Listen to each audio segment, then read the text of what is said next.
ونستعينه ونستغفره ونعوذ بالله من شرور أنفسنا ومن سيئات أعمالنا من يهده الله فلا مضل له ومن يضلل فلا هادي له وأشهد أن لا إله إلا الله وحده لا شريك له وأشهد أن محمدا عبده ورسوله صلى الله تعالى عليه وعلى آله وصحبه وسلم تسليما كثيرا أما بعد فقد قال الإمام البخاري رحمه الله تعالى باب قول النبي صلى الله عليه وسلم لا يمنعنكم من سحوركم آذان بلال قال حدثنا عبيد بن إسماعيل عن أبي أسامة عن عبيد الله عن نافع عن ابن عمر والقاسم بن محمد عن عائشة رضي الله عنها أن بلالا كان يؤذن بليل فقال رسول الله صلى الله عليه وسلم كلوا واشربوا حتى يؤذن ابن أم مكتوم فإنه لا يؤذن حتى يطلع الفجر قال القاسم ولم يكن بين آذانهما إلا أن يرقى ذا وينزل ذا মহান আল্লাহর সমস্ত প্রশংসা যে আল্লাহ রাব্বুল আলামিন আমাদের সৃষ্টি করেছেন, আমাদের হেদায়েত দান করেছেন, আলহামদুলিল্লাহ। সালাত ও সালাম নাযিল হোক রাসূল সাল্লাল্লাহু আলাইহি ওয়াসাল্লামের উপর। আমাদের ধারাবাহিক আলোচনা সহিহুল বুখারী, পর্ব হচ্ছে সিয়াম বা রোজা, পর্ব নম্বর 4। আজ জুমাবার 25 জমাদাস সানি 1443 হিজরি মোতাবেক 28 জানুয়ারি 2022। সিয়ামের যে অধ্যায়টি থেকে আজকে শুরু করব তা হচ্ছে অধ্যায় নম্বর 17 ইমাম বুখারী রাহিমাহুল্লাহর কিতাবে। বলছেন তিনি বাবু কওলিন নবী সাল্লাল্লাহু আলাইহি ওয়াসাল্লাম, এই অধ্যায় হচ্ছে নবী করিম সাল্লাল্লাহু আলাইহি ওয়াসাল্লামের এই বাণী সম্পর্কে। লা ইয়ামনাআন্নাকুম মিন সাহুরিকুম আযানু বেলালিন, তোমাদেরকে তোমাদের সাহরি খেতে যেন বেলালের আজান বাধাগ্রস্ত না করে।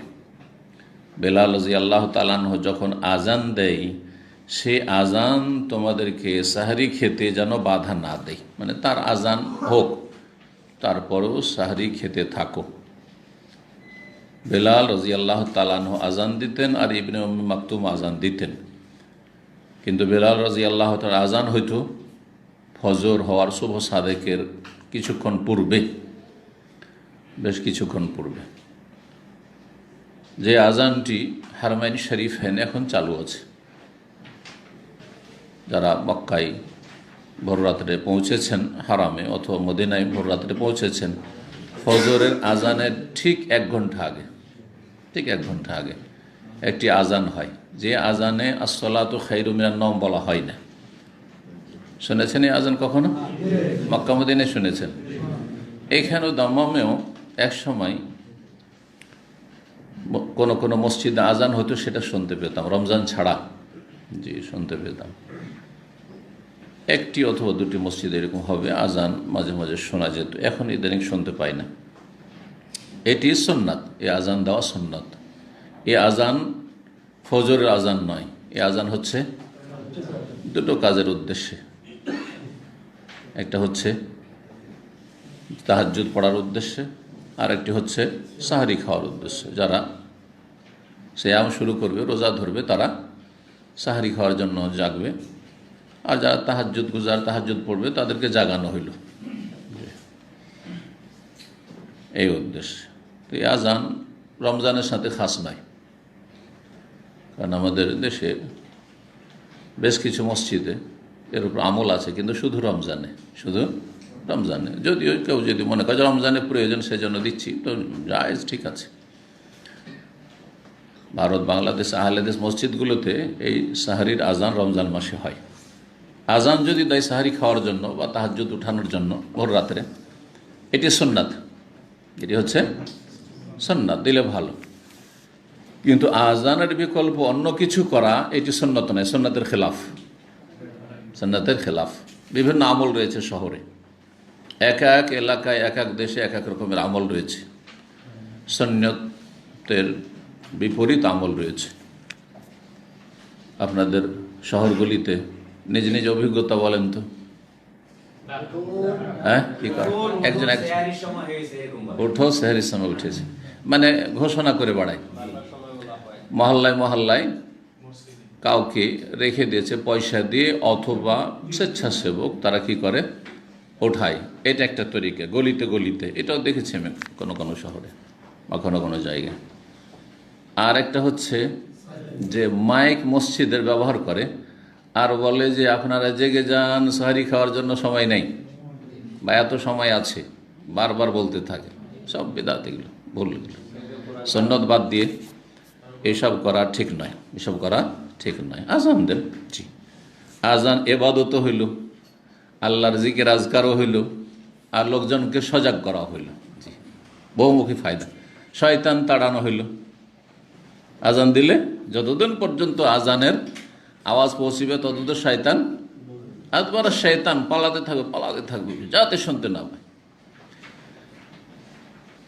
একটা ফায়দা। আর একটা ফায়দা আছে, আজান দিলে যতদূর পর্যন্ত মুয়াজ্জিনের আজানের ধ্বনি আওয়াজ পৌঁছিবে ততদূর পর্যন্ত সমস্ত গাছপালা, পাথর, সমস্ত সৃষ্টি শাহেদ আল্লাহু ইয়াউমুল কিয়ামা, কিয়ামতের দিনে সাক্ষী দেবে। এটাও ফায়দা।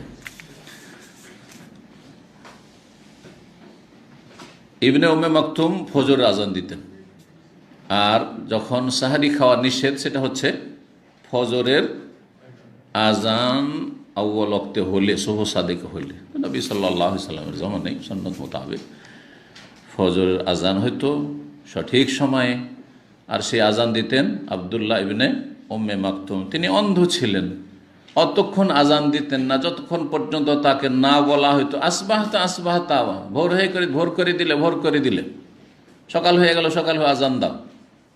শুভ সাদেক হইলেই তিনি আজান দিতেন। এখন আসেন হাদিসটাই। এই জন্য নবী সাল্লাল্লাহু আলাইহি ওয়াসাল্লাম কি বলেছেন যে বেলালের আজান শুনে আবার তোমরা চমকে যেও না, আর ও খাবার দাবার ছেড়ে দিও না, সাহারি খেতে থাকো। এর থেকে আরেকটা মাসলা ইস্তেমাত হয়, কোনো মসজিদে কোনো মুয়াজ্জিন যদি ভুল আজান দেয়, টাইমের 5 মিনিট আগে আজান দিচ্ছে, এরকম করে কিছু কিছু। ঘড়িতে দেখা যাচ্ছে টাইম টেবিল এখনও 2-3 মিনিট বাকি আছে, আজান দিয়ে বসে আছে বা আজান শুরু করে দিয়েছে, তো আপনি খাওয়া বন্ধ করে দিবেন না? জরুরি না, মোটেই না, আপনি চালান যতক্ষণ পর্যন্ত সূক্ষ্ম টাইম যেটা না হচ্ছে। আসল সাহারি সম্পর্ক কিসের সাথে? সময়ের সাথে, আজানের সাথে নয়। তবে আজানটা যদি সহি সময়ে যথাসময়ে দেয় তাহলে সেটা তখন হুজ্জত, জি, আপনাকে জ্ঞাত করে দেওয়া হয়েছে। হাদিস বর্ণনা করছেন কয়েকজন তাবেঈ, নাফে তাবেঈ, ইবনে ওমরের রাদিয়াল্লাহু তাআলা আনহু, স্বাধীনকৃত গোলাম ইবনে ওমর থেকে, আর কাসেম বিন মোহাম্মদ বিন আবি বকর, কাসেম বিন মোহাম্মদ, আবু বকর সিদ্দিক রাদিয়াল্লাহু তাআলা আনহুর ছোট ছেলের নাম ছিল কাসেম, না মোহাম্মদ বিন আবি বকর, মোহাম্মদের ছেলের নাম ছিল কাসেম। আর এক হচ্ছে এর উল্টো, মোহাম্মদ বিন কাসেম, যিনি প্রথম ভারতে জেহাদের জন্য বা ইসলামের প্রচার প্রসারে তিনি সিন্ধু প্রদেশে পৌঁছেছিলেন। তো সিন্ধু প্রদেশ বর্তমান পাকিস্তানে, কিন্তু তখনকার ভারতবর্ষ, অখণ্ড ভারত। জি, মোহাম্মদ বিন কাসেম তার নাম। আর প্রখ্যাত তাবেঈ, যিনি মদিনার 7 জন বড় ফকিহ তাবেঈ, আলেম, ইমাম তাবেঈনদের জামানায় রাহিমাহুমুল্লাহ জামিয়ান, তাদের অন্যতম হচ্ছেন কাসেম বিন মোহাম্মদ। এর আগে আমি আলোচনায় বলেছি 7 জন এলমের সাগর তাবেঈনদের জামান। ইজা কিলা মান ফিল ইলমি সাবআতু আবহরিন রিওয়ায়াতুহুম লাইসাত আনিল হাক্কি গাফিলা ফাকুল উবাইদুল্লাহ, উরওয়াতু, কাসেমু, সাইদুন, আবু বকরিন, সুলাইমান ও খারিজা। এই 7 জন, জি, তার মধ্যে একজন হচ্ছেন কাসেম বিন মোহাম্মদ। তিনি হাদিস বর্ণনা করছেন, আর নাফি ইবনে ওমর থেকে। তাহলে হাদিসটির সনদ দুটো, একটা হচ্ছে নাফি আব্দুল্লাহ বিন ওমর থেকে, সেম হাদিস বর্ণনা করেছেন সাহাবী আব্দুল্লাহ বিন ওমর রাদিয়াল্লাহু আনহু। আর আরেকটি সনদ হচ্ছে কাসেম বিন মোহাম্মদ বর্ণনা করেছেন, হ্যাঁ, কার থেকে? আয়েশা রাদিয়াল্লাহু তাআলা আনহা থেকে, আয়েশা রাদিয়াল্লাহু তাআলা আনহা থেকে। মোহাম্মদ হচ্ছেন আবু বকর সিদ্দিকের রাদিয়াল্লাহু আনহু ছেলে। তাহলে তার সম্পর্ক আয়েশার সাথে ভাই বোনের সম্পর্ক। তাহলে কাসেমের সাথে মা আয়েশা রাদিয়াল্লাহু আনহার কি সম্পর্ক? হ্যাঁ, ভাইয়ের ছেলে, ভাতিজা। বোঝা গেছে না? জি, ফুফু। বর্ণনা করছেন তাহলে সনদ এখানে দুটো, এই জন্য দেখেন হাদিসে এখানে দুটো নম্বর দেওয়া হয়েছে, 1918 নম্বর হাদিস আর 1919 নম্বর হাদিস দেওয়া আছে না? জি, এই হচ্ছে রহস্য। তাহলে গত সপ্তাহে যে বিষয়টি বলেছিলাম যে মুহাদ্দিসিনদের পরিভাষায় শুধু মতন বিষয়বস্তুর নাম হাদিস নয়, বরং সনদের নাম হচ্ছে হাদিস। বিষয়বস্তু একটি, মানে মতন একটি, এবারত একটি, হ্যাঁ, কিন্তু সনদ যেহেতু দুটি, সাহাবী দুজন, মা আয়েশা আর ইবনে ওমর রাদিয়াল্লাহু আনহু, আর তাদের থেকে বর্ণনাকারী ইবনে ওমর থেকে নাফে, আর মা আয়েশা থেকে হচ্ছেন কাসেম বিন মোহাম্মদ। জি, আর তারপরে নিচের সনদ কিন্তু একই রকম। ওবায়দুল্লাহ ছাত্র আবু ওসামা, আবু ওসামার ছাত্র হচ্ছে ওবায়দ বিন ইসমাইল, আর ওবায়দ বিন ইসমাইলের ছাত্র ইমাম বুখারী রাহিমাহুল্লাহ। তাহলে সানাদ পুরোটাই যে ভিন্ন হইতে হবে তাহলে একটি হাদিস হবে এটাও নয়। সানাদে যদি এক দুইজন ভিন্ন হয় তাহলে সেটা একটা সানাদ, একটা হাদিস মুহাদ্দিসিনদের ভাষায়। এইভাবে লক্ষ লক্ষ হাদিসের কথা বলা হয়েছে, কারণ সেই জামানার ছিল সনদ মুখস্থর জামানা। তখন মানুষের হিম্মত ছিল, স্মৃতিশক্তি ছিল, দুনিয়ামুখী তারা ছিলেন না, দুনিয়ার ব্যস্ততা ছিল না, যার ফলে তারা সনদ, লক্ষ লক্ষ সনদ মুখস্থ রাখতে পারতেন। এখন 10টি সনদ আলেমদের মুখস্থ রাখা অসম্ভব, মুশকিল শুধু না, অসম্ভবের মতো। কারণ দুনিয়ার ব্যস্ততা, আর তারপরে স্মৃতিশক্তি দুর্বল হয়ে যাওয়া, হেম্মত, হ্যাঁ হেম্মত যেটা সাহস, আমি পারবো, এদেরও প্রতিজ্ঞ হওয়া, এরও দুর্বলতা। কত ব্যস্ততা আগের লোকের ব্যস্ততা ছিল, আমরা ছোটোকালে দেখেছি। কৃষকরা সকালবেলা গেল, 9টা-10টার মাঠের কাজ সেরে চলে আসলো, সারাদিন ফিরে আছে। বিকেলবেলা হাটে গেলে একটু বাজার টাজার করলো, যার হাট বাজার আছে, নাহলে বাড়িতে সারাদিন বসে আছে। এখন কোনো লোক বসে আছে? সব শহরমুখী, আর শহরে 24 ঘন্টা মেশিনের মতো খাটতে হবে, তাহলে ভালো খেতে পাবে, আর ভালো খাবে, ভালো চলবে। এটা হচ্ছে মানুষের মুখ্য উদ্দেশ্য। নিজের স্ট্যাটাসটা বহাল রাখতে হবে, সে 24 ঘন্টা মেশিনের মতো কাজ করতে হবে। পশ্চিমা ইউরোপ আমেরিকা যারা চলে যাচ্ছে, যারা যেতে পারেন, তার মনে হচ্ছে ওহো জান্নাতি আছে মনে হয়, কিন্তু তারা যে মেশিনের মতো সবসময় চলতে আছে। শুধু একটা মেশিন দিয়ে কাজ হয় না, এই জন্য অধিকাংশ পরিবারগুলি স্বামী স্ত্রী দুইজনে মেশিনের মতো চলতে আছে, দুইজন ডিউটি করছে। কখনো কোনো স্বামী স্ত্রীর শিফটের সাথে মিল হয় না। স্বামী ডিউটি করে আসে, তখন স্ত্রী চলে যায় ডিউটিতে, দেখাই হয় না। মাসে 2 মাসে কখনো দেখা হয়। এই জীবন কোনো শান্তির জীবন? কখনো শান্তির জীবন না। স্ত্রীকে চাকরি করতে লাগাবেন আর এইরকম জীবন কাটাবেন, আর বলি খুব সুখে খাচ্ছি, কারণ পশ্চিমা পাসপোর্ট আছে, আর সেখানে খুব মানে পার্থিব কিছু সুখ আছে। কি সুখ আছে? যেখানে নিচে থামলে প্রতিটি জায়গায় পার্কিং, ফ্রি পার্কিং নেই। হ্যাঁ, এত সহজ মনে করিয়েন না। কেন মানুষ খাটে ওখানে? শখ করে কেউ খাটে না। স্বামী স্ত্রী দুইজনে বাচ্চাদেরকে ফেলে দিয়েছে, বাচ্চাদের দেখাশোনা করতে হবে, সেজন্য বুড়ো বাপ মাকে নিয়ে যায়। সবাই যে বুড়ো বাপ মাকে এত শ্রদ্ধা করে সেই জন্য নিয়ে যায়, এটাও ভাবিয়েন না।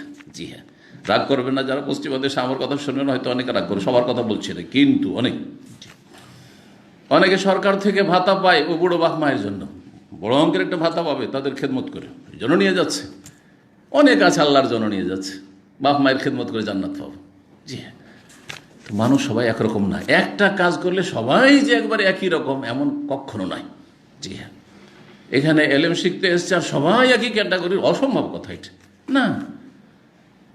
মানুষ কুল্লু ইয়ামালু আলা শাকিলাতিহি, আল্লাহ কোরআনে বলেছেন, প্রত্যেকে নিজ নিজ ধান্দায় কাজ করছে। দাওয়া সেন্টারে আছে বলে সবাই যে মাশাআল্লাহ মুখলিস, দাওয়াতি ময়দান আছে সবাই যে মাশাআল্লাহ ইখলাসের সাথে কাজ করে। না না না না, আল্লাহ হেফাজত করেন আমাদের। চলেন, কি বলছিলাম?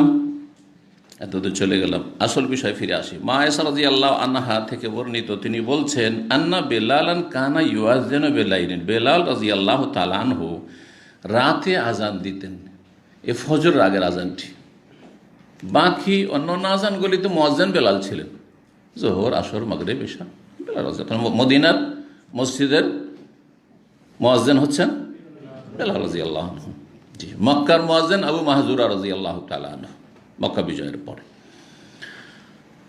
রাতে আজান দিতেন তিনি, ফজর আগের আজানটি। ফাকালা রাসূলুল্লাহ সাল্লাল্লাহু আলাইহি ওয়াসাল্লাম বললেন, কুলু ওয়াশরাবু, তোমরা পানাহার করতে থাকো।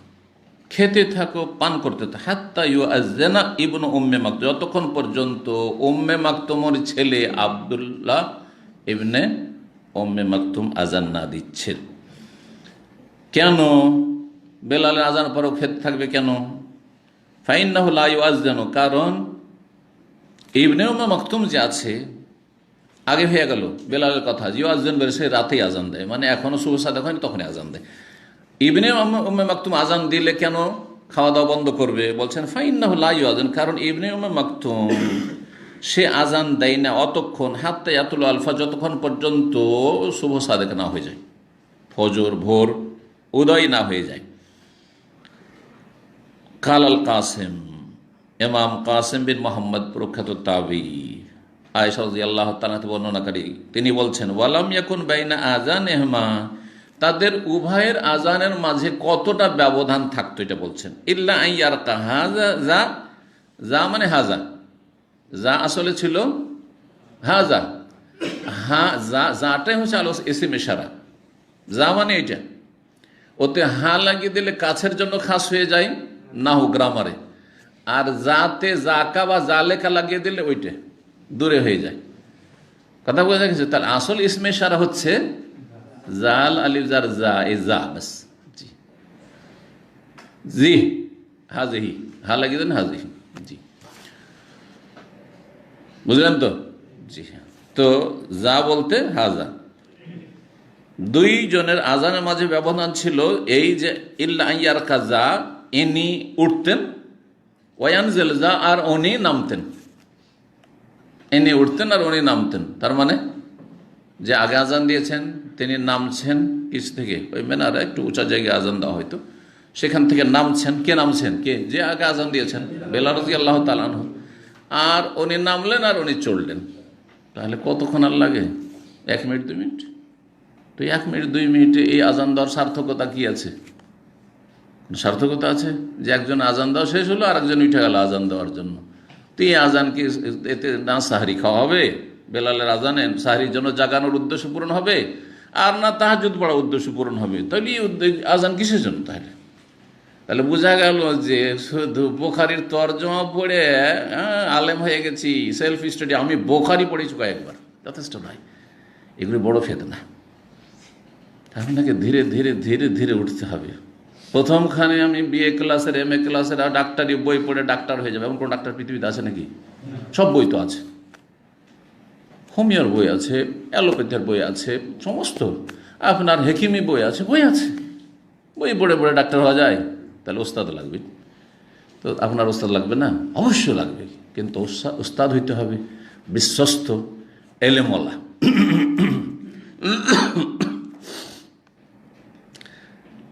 এর ভাষ্যে ওলামারা কি লিখেছেন? জি, যে কথাটি এখানে স্পষ্ট নয় সেটা হচ্ছে যে বেলাল রাদিয়াল্লাহু তাআলা আজান দিতেন। আজান দেওয়ার পর এই সময়টি হচ্ছে মোবারক সময়, সাহারির সময়, দোয়া কবুলের সময়। ওইখানেই তিনি নির্জনে দোয়া করতে থাকতেন, দোয়া করতে থাকতেন, জিকির আজকার করতে থাকতেন, তওবা ইস্তিগফার করতে থাকতেন। আর তারপরে যখন ইবনে উম্মে মাকতুমের আজান দেওয়ার সময় হলো তখন তিনি নামতেন। জি, তার মানে বেশ কিছুক্ষণ তিনি আজান দিয়ে ওখানেই কাটাতেন, আজান দিয়ে ওখানেই কাটাতেন। জি, আজানের পরে জিকির আছে এবং আজানের পরে দোয়া কবুল হয়, দোয়া কবুল হয়। আর আজানের পরে হাত তোলা নাই, কিন্তু হাত তোলা নাই। কেন বললাম? কারণ এই রোগ আমাদের দেশে আছে, আছে না নেই? আজানের পরে কি করে? হাত তুলে মোনাজাত করে। হানাফিরা তো করে, আহলে হাদিসরা করে। বরং আহলে হাদিসদের মধ্যেও এই নিয়ে বিভিন্ন সময় ঝগড়া আমরা ছোটকালে দেখেছি। একদল বলছে আজানের পরে হাত তুলে দোয়া করতে হবে, যেমন সম্মিলিত মোনাজাতওয়ালা এক শ্রেণীর আহলে হাদিস বেদাতি আছে। আর একদল বলছেন না, করা যাবে না। জি, তাহলে যখন করা যাবে না দ্বন্দ্ব হইল, তো সমাধান কি? আল্লাহ কোরআনে সমাধান বলেছেন, ফাইন তানাজাতু ফি শাইইন ফারুদ্দুহু ইলাল্লাহি ওয়া রাসূল। যদি কোনো বিষয়ে তোমাদের যদি মতবিরোধ হয়, দ্বন্দ্ব হয়, তো আল্লাহর দিকে ফিরে আসো, ফিরিয়ে দাও, আর রাসূলুল্লাহ সাল্লাল্লাহু আলাইহি ওয়াসাল্লাম ফিরিয়ে দাও। আল্লাহর দিকে ফিরে দাও মানে কোরআনে কারিমে তালাশ করো, নেই মশলা। হাদিসে তালাশ করো, হাদিসেও নেই যে আজানের পরে হাত তুলে দোয়া করো, নেই। সুতরাং যখন নেই তাহলে কি করতে হবে? জিকির আজকার করবেন, দোয়া করবেন, কিন্তু হাত তুলবেন না। দোয়া করবেন কিন্তু হাত তুলবেন না। যেমন বিভিন্ন সময় আমরা দোয়া করি কিন্তু হাত তুলি। বাসা থেকে বেরোলাম, বিসমিল্লাহি তাওয়াক্কালতু আলাল্লাহি ওয়া লা হাওলা ওয়া লা কুওয়াতা ইল্লা বিল্লাহ, হাত তুলি নাকি? হাত তুললে বিদআত হবে না? হাত তুললে বিদআত হবে। বাথরুমে ঢুকছেন, দোয়া না, আল্লাহুম্মা ইন্নী আউযু বিকা মিনাল খুবুসি ওয়াল খাবায়েস, আল্লাহুম্মা ইন্নী আউযু মিনাল খুবুসি ওয়াল খাবায়েস, কেউ যদি করে বিদআত হবে না? হবে না? হবে না? গাড়িতে বসছেন, সুবহানাল্লাযী সাখখারা লানা হাযা ওয়া মা কুন্না লাহু মুকরিনিন ওয়া ইন্না ইলা রাব্বিনাল মুনকালিবুন, বিদআত হবে না? তাহলে এগুলো বুঝে আসছে তো ওইখানে কেন বুঝে আসে না? তাহলে বোঝা যাচ্ছে যে যেই সময়গুলো, ক্ষেত্রগুলো রাসূলুল্লাহ সাল্লাল্লাহু আলাইহি ওয়াসাল্লাম পেয়েছেন, তার জীবনে এসেছে, বহুবার এসেছে, আর তিনি সেখানে হাত তুলেননি, আপনি তুলতে পারেন না। নবী সাল্লাল্লাহু আলাইহি ওয়াসাল্লাম দিনের কথা বলেছেন না বলেননি? ওয়াজ করেছেন না করেননি? আলোচনা করেছেন না করেননি? তারপরে সম্মিলিত মোনাজাত করেছেন, সবাই হাত তোলেন মোনাজাত করি, করেছেন? যখন করেননি তাহলে আপনার করা বেদাত। আমাদের জলসা মাহফিলের এই সম্মিলিত মোনাজাত আর বিশ্ব ইজতেমার মোনাজাত সব বেদাত, এগুলো আদা বোঝা গেছে। শেষখানে দোয়া করে শেষ করে দেবেন, কিন্তু হাত উঠাবেন না, কারণ নবী সাল্লাল্লাহু আলাইহি ওয়াসাল্লাম এই ক্ষেত্রগুলি পেয়েছেন, করেছেন, কিন্তু দোয়া করেননি তিনি, মানে এইভাবে দোয়া করেননি, হাত তুলে দোয়া করেননি। জি, এইরকমই নবী সাল্লাল্লাহু আলাইহি ওয়াসাল্লাম ফরজ পড়েছেন, সুন্নত পড়েছেন, তারপরে সম্মিলিত একসাথে মোনাজাত করেননি, হাত তুলে দোয়া করেছেন, সালামের আগেই দোয়া করেছেন। সুতরাং আপনি এটা করতে পারেন না, বেদাত। জি, অনির্দিষ্ট সময় যখন আমার প্রয়োজন তখন হাত তুলে দোয়া, এটা ঠিক আছে। আমার প্রয়োজন রবের কাছে হাত তুলে দোয়া করা, ভালো, আমি হাত তুলে করব, কিন্তু ওই জায়গাগুলো নবী সাল্লাল্লাহু আলাইহি ওয়াসাল্লাম পেয়েছেন, বিশেষ বিশেষ জায়গা ইবাদতের, আর ওখানে করেননি, হাত তুলেননি, আপনি তুলতে পারেন না। কখন তুলতে পারবেন? আমার দরকার, আমি আল্লাহর কাছে কিছু চাইব, মাঝে মধ্যে উঠিয়ে দিলেন, একা একা উঠালেন, সমস্যা নেই। ফরজের পরে করেন, সুন্নাতের পরে করেন, আপনি এমনি রাস্তাতে চলতে চলতে, আল্লাহ তুমি আমার এই দরখাস্ত মঞ্জুর করো, অসুবিধা আছে? কোনো অসুবিধা নেই, কোনো অসুবিধা নেই, নিষেধ করছি না। জি,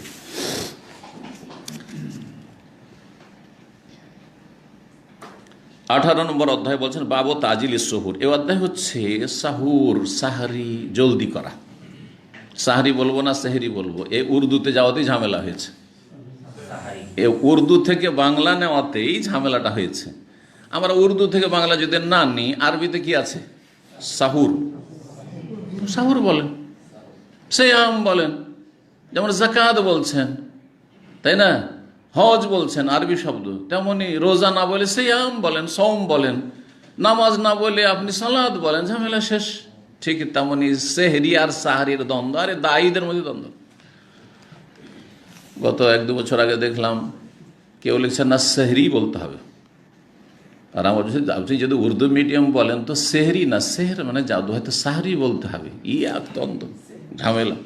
ওইসব ঝামেলা না গিয়ে ঝামেলা মুক্ত হওয়ার জন্য আরবিতে ফিরে চলে আসেন, কথা বোঝা গেছে? সাহুর বল, আমি সাহুর খাচ্ছি, কয়েকদিন অভ্যাস করলে হয়ে গেল, ঝামেলা শেষ। উর্দু মিডিয়াম ধর্ম নেওয়া এটা বাদ দেন।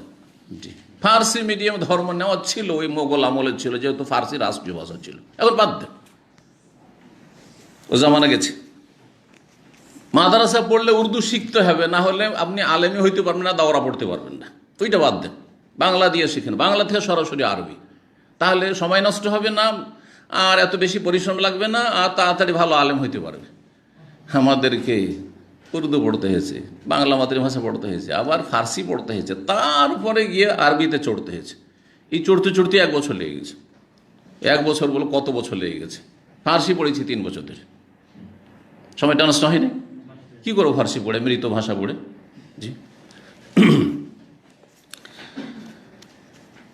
তো সাহুর জলদি করা, তাজিল মানে জলদি করা, সাহুর তাড়াতাড়ি করবে। হ্যাঁ, এমন না হয় যে সাহারি খেতে খেতে শুভ সাদেক হয়ে গেলে, এমন করিয়েন না। জি, আর আরেকটি সুন্নত হচ্ছে সাহারি শেষ সময় করা। সাহারি কি করা? রাত 12টা 1টা দিকে খেয়ে আর শুয়ে গেলেন, এমনটা করিয়েন না। ওতে একটা ক্ষতি হচ্ছে যে ফজর ছোটার সম্ভাবনা, কারণ খেয়ে দিয়ে শুইলে খুব গভীর ঘুম আসবে, ফজর ওঠা মুশকিল হয়ে যাবে। 2 নম্বর হচ্ছে হ্যাঁ কি সুন্নতের খেলাফ, সুন্নতের খেলাফ হলো, কারণ সুন্নত হচ্ছে তাখিরুস সুহুর, সহুর শেষ সময় তাতে করা, শেষ সময়ে করা। আর আরেকটি হচ্ছে যে এত আগে খেয়ে নেবেন তো ফজর হইতে হইতে তো হজম হয়ে গেল। অনেক সময় দেখা যাচ্ছে রাত 12টা সাহারি খেয়ে শুয়েছেন, পানি টানি আর আজান হয়ে গেছে, আরে এক্ষুনি তো পিপাসা লেগে গেল, সারাদিন কেমন করে রোজা রাখবো রে, তাই না? ক্ষতি আছে না নেই? আর একটা লাভ, শেষ সময় সহর করলে শেষ সময় বেশি দোয়া কবুল হয়। রাতের শেষ তৃতীয় অংশে আল্লাহ রবের প্রথম আকাশে ডাকেন বান্দাদেরকে যে দোয়া করো, দোয়া শুনবো, চাও দেব, ক্ষমা চাও ক্ষমা করবো, আছে না নেই? সেই মুসলিমের হাদিস। এটাতে বঞ্চিত থাকলেন না, রাতে 11টা 12টাতে আপনি খেয়ে দিয়ে শুয়ে গেলেন। জি, তো মোবারক সময়টাই সাহারি খাবেন, বহুমুখী ফায়দা রয়েছে। কিন্তু সাহারি খেতে খেতে এমন না হয় যে একদম শেষ করে দিলেন, আজান হয়ে গেলে এখন খেতে শুরু করেননি, এখন পানিই খাননি, তো এইরকম ঝুঁকিতে যাবেন না। তাই বলছেন তাজিল সাহুর, সাহুর তাড়াতাড়ি করা। আবু হাজেম বর্ণনা করছেন আন সাহল বিন সাদ, সাহাবী সাহল বিন সাদ রাদিয়াল্লাহু তাআলা আনহু থেকে, তিনি বলেন কুনতু আতাসাহারু ফি আহলি, আমি সাহুর করতাম আমার পরিবারে, মানে পরিবারের সাথে। পরিবারকে নিয়ে সাহারি খাওয়া ভালো, একসাথে খাওয়া দাওয়া ভালো, সুন্নাত, ওতে বরকত হয়। একা একা খাওয়া এটা হচ্ছে পশ্চিমা তরিকা। একা একা খাওয়া, যে যখন আসলে একা একা খাচ্ছে, স্বামী আলাদা, স্ত্রী আলাদা, ও ছেলে মেয়ে আলাদা, যে যখন নিজের নিজের রুমে নিল আর একা একা চলে গেল। না না না, এই যে তরিকা আজকাল শুরু হয়েছে, এটা পশ্চিমা প্রভাব, কুপ্রভাব এটা। জি, একসাথে বসে খাবেন, বরকত হবে, শান্তি হবে। আমার পরিবার আমি সাহারি করতাম, বলছেন সুম্মা তাকুনু সুরআতি, তারপরে আমি তাড়াতাড়ি করতাম, আন উদরিকা সাহুর মা রাসূলিল্লাহ, যাতে করে রাসূলুল্লাহ সাল্লাল্লাহু আলাইহি ওয়াসাল্লামের সাথে গিয়ে সাহুর পেয়ে যাই। না আবার সাহারি খাওয়া, তাহলে বাসায় সাহারি খেয়ে আবার সাহারি রাসূলুল্লাহ সাল্লাল্লাহু আলাইহি ওয়াসাল্লামের সাহারি খাওয়ার জন্য, কেমন কথা। এই হাদিস যদি এইভাবে না হয় তো মহা মুশকিল। তাহলে তরজমা অনুবাদে যে কি করেছে জানি না, একটু দেখেন পড়ে। কিন্তু এখানে সাহারি না, সাহুরের অর্থ করেছে ফজরের সালাত, তাই না? সাহুর মানে ফজরের সালাত হয় কি হয় না? তাহলে এটা আসলে ছিল কি? জি, বোঝা গেল যে বুখারী ক্লাস করার জন্য অনেক ভাষ্য পড়তে হবে। এটা দেখেন, সাহুর আর সজুদ কাছাকাছি শব্দ, সাহুর আর সজুদ, সেন সেন আর হায়ের জায়গায় জিম, আর ওয়াও তো আও, আর দালের জায়গায় রা। তো দাল রা যদি লিখা থাকে পাণ্ডুলিপিতে, তো পড়তে ভুল হইতে পারে কি পারে না? একটু দালটাকে একটু টেনে দিলি তো রায়ের মতো মনে হবে, ঠিক না? সামান্য একটু পার্থক্য। তারপরে ওই যুগে তো নক্তা ছিল না। হ্যাঁ, নক্তা প্রথম হাজ্জাজ বিন ইউসুফ শুরু করেছে, আর তার আগ পর্যন্ত নোক্তাই ছিল না, জের জাবার হরকত তো ছিলই না। এখনো অনেক কিতাবে, আরবি কিতাবে আসল হচ্ছে যে জের জাবার নাই, হরকত নেই, কিন্তু নোক্তাটা হয়েছে, সুবিধা হয়েছে। নোক্তা না হলে জিম না হা না খা কেমন করে বুঝতেন? এটা বা পড়বো না তা পড়বো না সা পড়বো, কেমন করে বুঝতেন? বোঝা যেত। সদ পড়বো না দদ পড়বো, ত পড়বো না জ পড়বো। একমাত্র ভালো আলেমরা বুঝতে পারবে যে এইটা ত দিয়ে পড়লে অর্থ ঠিক হবে, না জ দিয়ে পড়লে অর্থ ঠিক হবে। এটা জিম পড়বো না হা পড়বো, সজুদ পড়বো না সহুর পড়বো, কোনটা পড়লে এখানে অর্থটা ফিট হবে। তাহলে যথেষ্ট জ্ঞানী হইতে হবে। কত কঠিন ছিল, কিন্তু এখন জের জাবার হতে, নোক্তা হতে সাধারণ লোক পড়তে পারছেন যে এটা বা, এটা তা, এটা সা। কত সহজ আমাদের জন্য করে দেওয়া হয়েছে বা আপনাদের জন্য করে দেওয়া হয়েছে, তাই না? তাহলে আসলে অধিকাংশ যারা বুখারী পাণ্ডুলিপি লিখেছেন, তারা এখানে সহুর লিখেননি, সজুদ লিখেছেন। সেজদা, আর সেজদা মানে ফজরের সলাতের সেজদা, জামাত। সেজদা মানে ফজরের জামাত। তাহলে কি ছিল অর্থ? সুম্মা তাকুনু সুরআতি, সাহরি করে তাড়াতাড়ি আমি যেতাম, যাতে করে আমি পেয়ে যাই রাসূলুল্লাহ সাল্লাল্লাহু আলাইহি ওয়াসাল্লামের সাথে সেজদা মানে জামাত। ফজরের জামাত যেন মিস না হয়ে যায়, তাকবীরে তাহরিমে ছুটে না যায়, প্রথম রাকাত যাতে না ছুটে যায়, মসবুক না হয়ে যায়। এবার বোঝা গেছে। এর দলিল অন্য অন্য কয়েকটি রেওয়ায়াত। কোন রেওয়ায়াত রয়েছে সলাত আল গাদা, সুম্মা তাকুনু সুরআতি আন উদরিকা সলাত আল গাদাতি, সলাত আল সুবহে, সলাত আল ফজর, এইভাবে বাক্যগুলি আসছে। তো স্পষ্ট তাহলে এগুলো এতগুলি রেওয়ায়াত। তাহলে এই হাদিসটা বোঝার জন্য এই সামনে যদি এতগুলি রেওয়ায়াত কালেকশন করতে পারেন, তাহলে বিষয়টা ক্লিয়ার। আর যদি না জানা থাকে, আরে বাবরে বাব, তাহলে এই সাহাবীও কেমন ছিল, দুইবার করে সাহারি করতেন। হ্যাঁ, একবার বাড়িতে, আবার নবী সাল্লাল্লাহু আলাইহি ওয়াসাল্লামের সাথে সাহারি করা, তাই না? না, মোটেই না। জি, তো এই অর্থ নয় আসলে এখানে। হয় সজুদ, আর না হলে সাহুর মানে গিয়ে ভোরের সলাত আউয়াল ওয়াক্তে, টেনে টেনে করা যেতে পারে শহরের অর্থ যে ভোরের সালাত, ফজরের সালাত আউয়াল ওয়াক্তে, কারণ রাসূলুল্লাহ সাল্লাল্লাহু আলাইহি ওয়াসাল্লাম ভোরের সালাত, ফজরের সালাত আউয়াল ওয়াক্তে পড়তেন যখন দুনিয়া অন্ধকার থাকতো, পূর্ব আকাশ ফর্সা হয়েছে কিন্তু এখন অন্ধকার হয়েছে। বরং সাহাবায়ে কেরামগণ, সাহাবিয়াত মসজিদে যেতেন, ফজর পড়ে ফিরে আসতেন। সেই হাদিসে রয়েছে, সালাতের অধ্যায় আলোচনা এসছে, ফায়ানসারিফুন নিসা মুতালাফিয়াতিন বিমুরুতিহিন্না, মহিলারা ফজর সালাত পড়ে তাদের বড় বড় চাদর জড়িয়ে, চাদর পরিধান করে ফিরে আসতেন। মা ইউরাফনা মিনাল গালাস, ভোরের অন্ধকার এখনও এমন থাকতো যে চেনা যেত না যে কোনটা কার স্ত্রী কোনটা কার মেয়ে, অথচ তখন পর্দা হেজাব ফরজ হয়নি, তাহলে চেহারা খুলে আসছেন তাও চেনা যায় না, ভোরের অন্ধকার থাকতো ফজরের শেষে। হানাফি মসজিদে যে নামাজ হয় তারপরে কোনো মহিলা যদি চেহারা খুলে চলাফেরা করে তো চিনতে কোনো অসুবিধা হবে? সব চেনা যাবে, শুধু চেনা না, পুরোপুরি দেখা যাবে। অথচ নবী সাল্লাল্লাহু আলাইহি সাল্লামের সুন্নতি নামাজ ফজর হচ্ছে যে ফজর পড়ে মহিলারা মসজিদ থেকে বাড়ি যেতেন, তাদেরকে চেনা যেত না এটা কার মেয়ে, এটা কার স্ত্রী। জি, এটি হচ্ছে সুন্নাত। 19 নম্বর অধ্যায়, বাবু কাদরে কাম বাইনা সাহুরি ওয়া সালাতিল ফজর। এই অধ্যায় হচ্ছে যে সাহুরের মাঝে এবং ফজরের সালাতের মাঝে কতটা ব্যবধান থাকবে, কতটা সময় থাকবে, এটা হচ্ছে উত্তম সুন্নাত। জায়েজ, আপনি রাতে সহুর করেন, সবসময় জায়েজ। আর যত শেষ দিয়ে করবেন তত ভালো, কিন্তু সবচেয়ে উত্তম যে আপনার সহুরের আর ফজরের আজানের মাঝখানে বা ফজরের সালাতের মাঝখানে কতটা সময় থাকবে, কিছুটা সময় রাখেন, যাতে করে এমন না হয় যে আপনি খেতে খেতে খেতে আজান হয়ে গেল, থালাতে এখনো ভাত থেকে গেছে, কখনো কখনো দেরি হইতে পারে। যদি একেবারে শেষ সময় বসেন, বিশেষ করে বাঙালি যাইতো মাছ খেতে সময় লাগে, তাই না? এই না গোস্ত না সবজি না যে টেনে ফেলে দিলাম, হ্যাঁ ডাল ভাত নয়, তো খেতে খেতে দেখা যায় আরে খাওয়া এখানে শুরু করেছে আর আজান হয়ে গেল। এইরকম রিস্কে যাবেন, একটু আগেই খান, যাতে করে মাঝখানে একটা সময় থাকে, তার মধ্যে প্রয়োজনে পানি টানি খেলাম, প্রয়োজনে আরও কিছু করলাম, হ্যাঁ একটু বিরতি দিলাম, তারপরে সালাত আদায় করতে গেলাম। এইটা হচ্ছে বেশি উত্তম, 10 মিনিট 15 মিনিট এইরকম। জি, 1921 নম্বর হাদিস, যায়েদ বিন সাবিত রাদিয়াল্লাহু তাআলা বর্ণিত, তিনি বলছেন তাসাহারনা মান নবী সাল্লাল্লাহু আলাইহি ওয়াসাল্লামের সাথে আমরা সহুর করলাম। তাই নবী সাল্লাল্লাহু আলাইহি ওয়াসাল্লামের সাথে সাহাবায়ে কেরামরা কখনো কখনো কি করতেন? সহুর করতেন। জি, বরকতের জন্য। এবং নবী করিম সাল্লাল্লাহু আলাইহি ওয়াসাল্লামের সাথে যাদের হয়তো পরিবার নেই তারা ওখানে সহুর করতেন, আবার পরিবার আছে তারপরেও মাঝে মাঝে সহুর করতেন। ঠিক, সুম্মা কামা ইলা সালাত, তারপরে সালাতের জন্য দাঁড়াইলেন। সাহরি খেলাম, তারপরে সালাতের জন্য দাঁড়ালেন। এখনকার মতো যেমন সৌদি আরবে ফজরের সালাতে আজান একামতের মাঝখানে আধা ঘন্টা দেওয়া হচ্ছে, এটা কোনো একবারে জরুরি সুন্নত নয় যে আধা ঘন্টা দিতেই হবে। এতক্ষণ দিতে হবে যতক্ষণে মসজিদের অধিকাংশ মুসল্লি, মসজিদের বাইরের মুসল্লি তো আর অপেক্ষা করবো না কে কোত্থেকে আসছে না আসছে, কিন্তু মহল্লার মুসল্লি কতক্ষণের মধ্যে এখানে পৌঁছে যেতে পারে। উজু করতে দিলাম 5 মিনিট, আর বাথরুম সারতে হবে তার জন্য দিলাম 5 মিনিট, 10 মিনিট, আর 5 মিনিট, 15 মিনিট হয় যথেষ্ট। 15 মিনিট যথেষ্ট, বোঝা গেছে।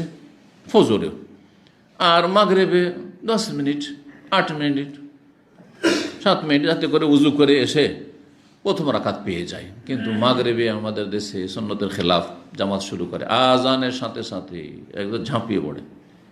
আজান দিয়ে যদি একটু দেরি হয় মুয়াজ্জিনের আসতে, আরেকজন একামত দিয়ে বসে আছে, ওইদিকে শুরু হয়ে গেছে। জি, সুন্নতের খেলাফ কাজ এটা। 2 রাকাত সালাত পড়ার কমপক্ষে সময় দিতে হবে, তার মাঝখানে যাদের প্রয়োজন রয়েছে, প্রাকৃতিক প্রয়োজন, সে প্রয়োজন করে পুরা করে আসবে, পেশাব পায়খানা ইত্যাদি, ওযু। কতক্ষণ সময় থাকতো বলছে, কুলতু কাম কানা বাইনাল আযান ওয়াস সাহুর, আযান এবং সাহরি খাওয়ার মাঝখানে কতটা ব্যবধান থাকতো? কালা কাদরু 50 আয়াত, 50টি আয়াত পড়ার সমান। 50টি আয়াত মানে বড় আয়াত নাকি সূরা রহমানের আয়াত, সূরা ওয়াকিয়ার আয়াত? তো কি বলবেন? বিষয়টি অস্পষ্ট। আমরা ধরো মাঝারি যে আয়াতগুলো রয়েছে, 1 লাইন 2 লাইনের আয়াত, মধ্যম এই ধরনের আয়াত 50টি, আনুমানিক 50টি। তার মানে এই জন্য বললাম যে 10 মিনিট, 15 মিনিট মাঝখানে রাখেন, 5 মিনিট কমপক্ষে রাখেন। এই নয় যে এদিকে খাওয়া হয়েছে আর পানি খাওয়া হয়নি আর আজান হয়ে যাচ্ছে, ডেইলি হয়ে যাচ্ছে, যেমনটা অনেকে করে থাকে। এইরকম না করে একটু আগেই খাওয়া দাওয়া সেরে নেন। জি, এই ছিল হাদিস। 20 নম্বর অধ্যায় বলছেন বাবু বারাকাতি সাহুর মিন গায়রে ইজাব। এই অধ্যায় হচ্ছে সাহরির বরকত সম্পর্কে বা সহুরের বরকত সম্পর্কে, মিন গায়রে ইজাব, কিন্তু সেটি ওয়াজিব ফরজ নয়। সাহারি খাওয়া ওয়াজিব ফরজ নয়, কিন্তু সুন্নাত, মুস্তাহাব, ভালো। এর বহুমুখী উপকারিতা রয়েছে। উপকারগুলি কি হইতে পারে? একজন করে সাহারি খেলে লাভ কি? জি, কি? থামেন। সুন্নত পালন করা সবচেয়ে বড় কাজ এটা। হ্যাঁ, শক্তি থাকলো, এটা একটা বরকতের দিক। সাহারি খাওয়ার উপকারিতাকে হাদিসে বলা হয়েছে বারাকা, বরকত আছে। তো বরকতটা হচ্ছে দিন দুনিয়ার বরকত, দিনের বরকত। যে আপনি একটা সুন্নত পালন করলেন, সুন্নতের অনেক সওয়াব। সুন্নতকে অত মানে হালকা মনে করবেন না। একটি সুন্নত পালন করলেন, অনেক নাকি পেলেন। 2 নম্বর কথা হচ্ছে যে আপনার শারীরিক সুস্থতা এবং আপনার শরীরকে সবল রাখা, যাতে করে সারাদিন আপনি ক্লান্ত পরিশ্রান্ত আর দুর্বল না হয়ে যান। মানুষ দুর্বল হয়ে তখন প্রতিরোধ শক্তি কমে আসে, তখন মানুষ অসুস্থ হয়ে পড়ে, তখন অ্যাটাক করে বিভিন্ন ভাইরাস। এটা যেন না হয়, সারি খান। জি, এটা একটা ফায়দা। হ্যাঁ, আর কোনো ফায়দা কেউ বলবে? যে বলবে হাত তুলবে। হ্যাঁ, ফজর সালাতটা জামাতে পাওয়া যাবে। যে সাহারি খাবে, কিন্তু সাহারিটা আগে নয়, কিন্তু সাহারি ওই যে শেষ সময় খেতে হবে, তাইলে। জি, সাহারি খেয়ে ঘুমাইতে হবে না। সাহারি খাওয়া জামাত, যারা ঘুমায় অধিকাংশ লোকের জামাত ছুটে যায়, গুনাহগার হয়। আর একটি আছে, বলেন, এই সাহুরের সময়, সাহারি খাওয়ার সময়টা বড়ই বরকতময় সময়। এই সময় দোয়া কবুল হয়। এই সময় আল্লাহ রাব্বুল আলামিনের দরজা একবার উন্মুক্ত থাকে, আল্লাহ বান্দাকে ডাকতে থাকেন। এই সময় দুয়ার সুযোগ। হ্যাঁ, এই খাওয়ার ওসিলাতে, সাহারি খাওয়ার ওসিলাতে একটু দোয়া করা হয়ে গেল। আর যদি কেউ দোয়া নাও করে, তবুও বিসমিল্লাহ বলে খেলো, বরকত হলো। খেয়ে দিয়ে আলহামদুলিল্লাহ পড়লো, বরকত হলো। খেয়ে দিয়ে সুন্নতি দোয়া রয়েছে, হ্যাঁ, সেই দোয়াগুলি পড়লো। অপরের বাসায় খেলে সেই দোয়াগুলি দিল, সেই দোয়াগুলি কবুল হলো। জিকির আজকার হলো না?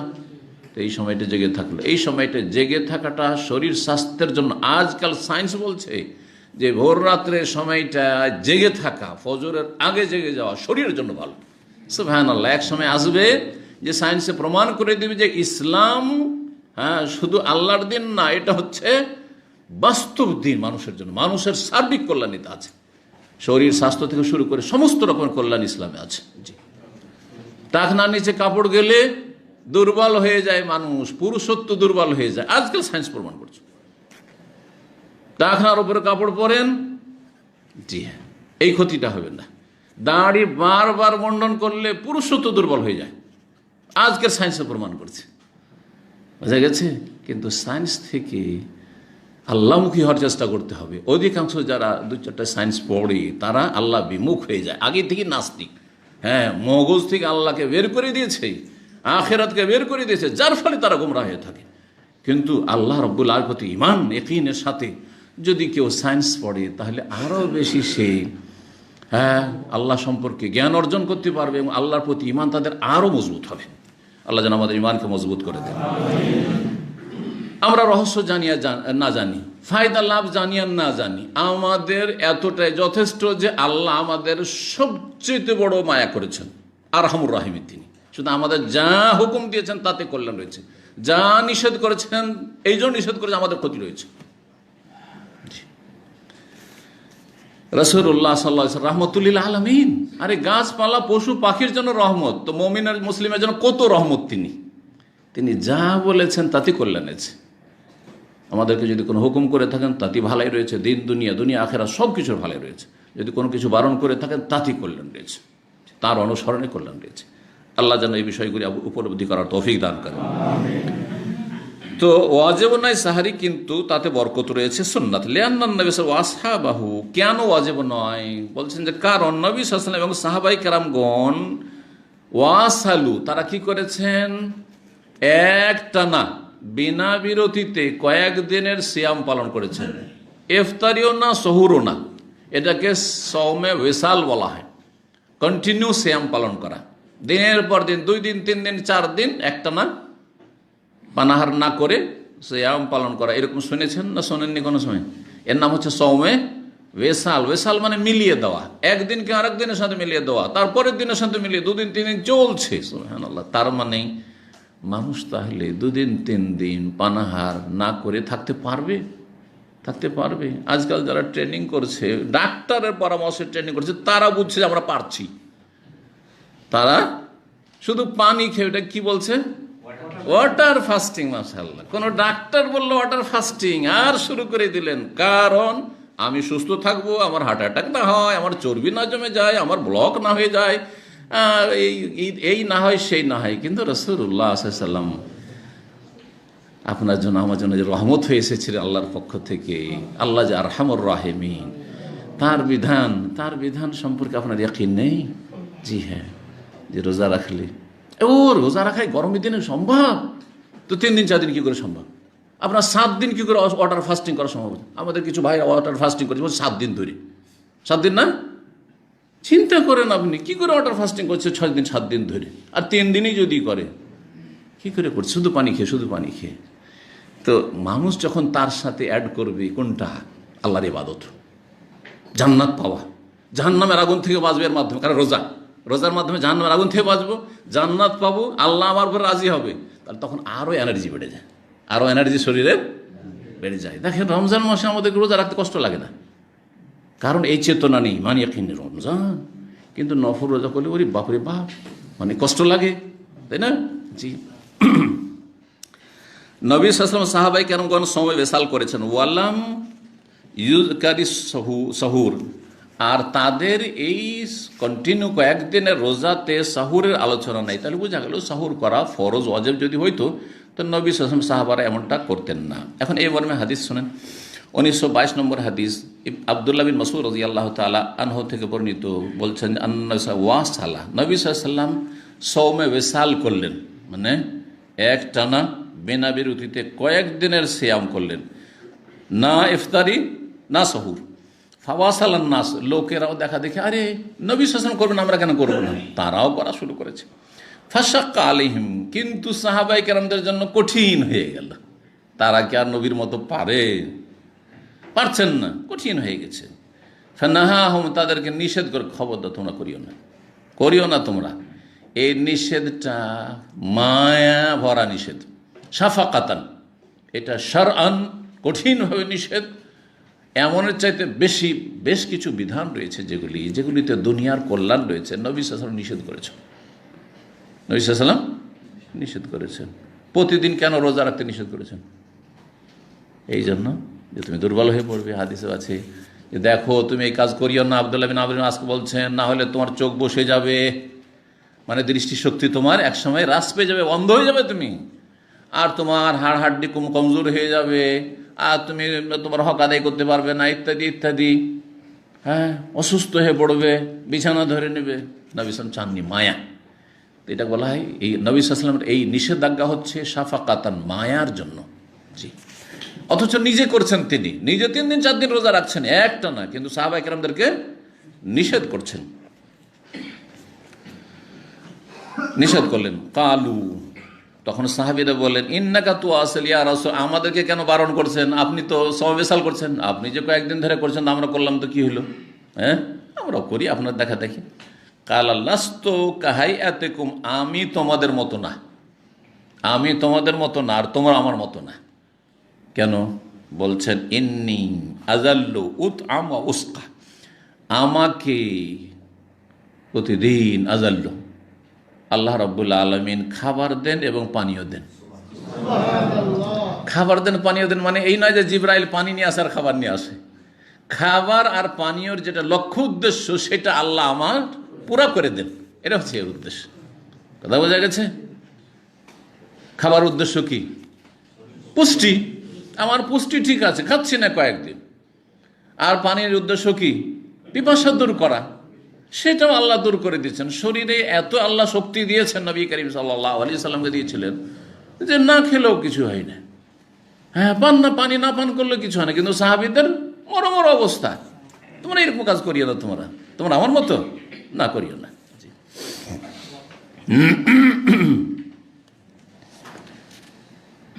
অনেক মানুষ আছেন একটা স্ত্রীর হক আদায় করতে হিমশিম খাচ্ছে, কঠিন অবস্থা। কিন্তু নবী করিম সাল্লাল্লাহু আলাইহি ওয়াসাল্লামকে কত সালাসেন 30 জন স্ত্রীর ক্ষমতা দেওয়া হয়েছে, তার 3 ভাগের 1 ভাগ ব্যবহার করেছেন, তার মানে একসাথে 9 জন রেখেছেন। 3 ভাগের 1 ভাগে 10 জন হয়, একসাথে তো 11 জন বা 13 জন রাখেননি, ঠিক না? তাহলে জি, তো ওই রকমই যদি কোনো ব্যক্তির এরকম হয় যে একটা স্ত্রী যথেষ্ট হচ্ছে না, অথবা স্ত্রী শারীরিক দিকে দুর্বল, এই জন্য শরীয়তে 2, 3, 4 করো, কিন্তু শর্তগুলি যেন ঠিক থাকে। ইমানি শর্ত, শারীরিক শর্ত, যেসব শর্ত রয়েছে সে শর্ত ঠিক থাকে, ইনসাফ সুবিচারের শর্ত। জি, অন্য রিওয়ায়াত রয়েছে ইন্নী আবিতু ইউতইমুনি রব্বি ওয়া ইয়াসকিনি, আমার রাত দিন কেটে যায় এই অবস্থায় যে আল্লাহ আমাকে খেতে দেন, আল্লাহ আমাকে পান করতে দেন, মানে খাবার দাবারের মাধ্যমে যে কাজটা হয় সেটা আল্লাহ আমার করিয়ে দেন। জি জি, গাইবী শক্তি। 1923 নম্বর হাদিস এই মর্মে রয়েছে, এটা শেষ করি, তারপরে বিষয়টি বলছি। সমবেশাল জায়েজ না জায়েজ নাই। আনাস বিন মালিক রাদিয়াল্লাহু তাআলা আনহু বর্ণনা করছেন, কালান নবী সাল্লাল্লাহু আলাইহি ওয়াসাল্লাম, তাসাহহারু, তোমরা সাহরি খাও বা সাহুর করো, ফাইন্না ফিস সাহুরে বারাকা, কারণ সাহুরে বরকত রয়েছে। বরকতের কয়েকটি দিক বললাম, সুন্নত পালন করা, তারপরে এই সময়টায় দোয়া জিকির আজকার, তারপরে শরীর সুস্থ থাকা, সবল থাকা। যত শরীর সুস্থ সবল থাকবে তত বেশি আল্লাহর হক, মানুষের হক আদায় করতে পারবেন। সারাদিন যদি আপনি স্ট্রং থাকেন রোজা রেখে, তাহলে ডিউটিতে গেলেও কোনো ব্যাপার নাই। কিন্তু যে দুর্বল হয়ে যান, ডিউটিতে গিয়ে খালি ঘুম আসে, আর চলতে ইচ্ছা হয় না, উঠতে পারছেন না, মনে হচ্ছে কি আর ডিউটি করবেন, কফিলের সাথে খেয়ানত হচ্ছে, তাই না? জি হ্যাঁ, শহরে বরকত রয়েছে। এখন মাসলা, কি মাসলা বললাম? হাদিসের মাসলা সৌমে ওয়েসাল, মানে পর পর কয়েকদিন একটানা বিনা পানাহারে রোজা রাখা, সিয়াম জায়েজ কি না? নবী করিম সাল্লাল্লাহু আলাইহি ওয়াসাল্লামের জন্য জায়েজ ছিল, সাহাবায়ে কেরামদের জন্য নিষেধ করেছেন রাসূলুল্লাহ সাল্লাল্লাহু আলাইহি ওয়াসাল্লাম। এখন এই নিষেধাজ্ঞা যেগুলি এসেছে হাদিসে, সেগুলি সবগুলি হারাম নয়, সেগুলিকে ওলামারা 2 ভাগে ভাগ করেছেন, হয় তাহরিম না হয় তানজিহ। মাকরুহ অপছন্দনীয় তাহরিম, অথবা তানজিহ মানে একবারে হারাম নিষেধ করেছেন, তার মানে হারাম না জায়েজ। আর আরেকটি হচ্ছে তানজিহ, মানে অপছন্দনীয়।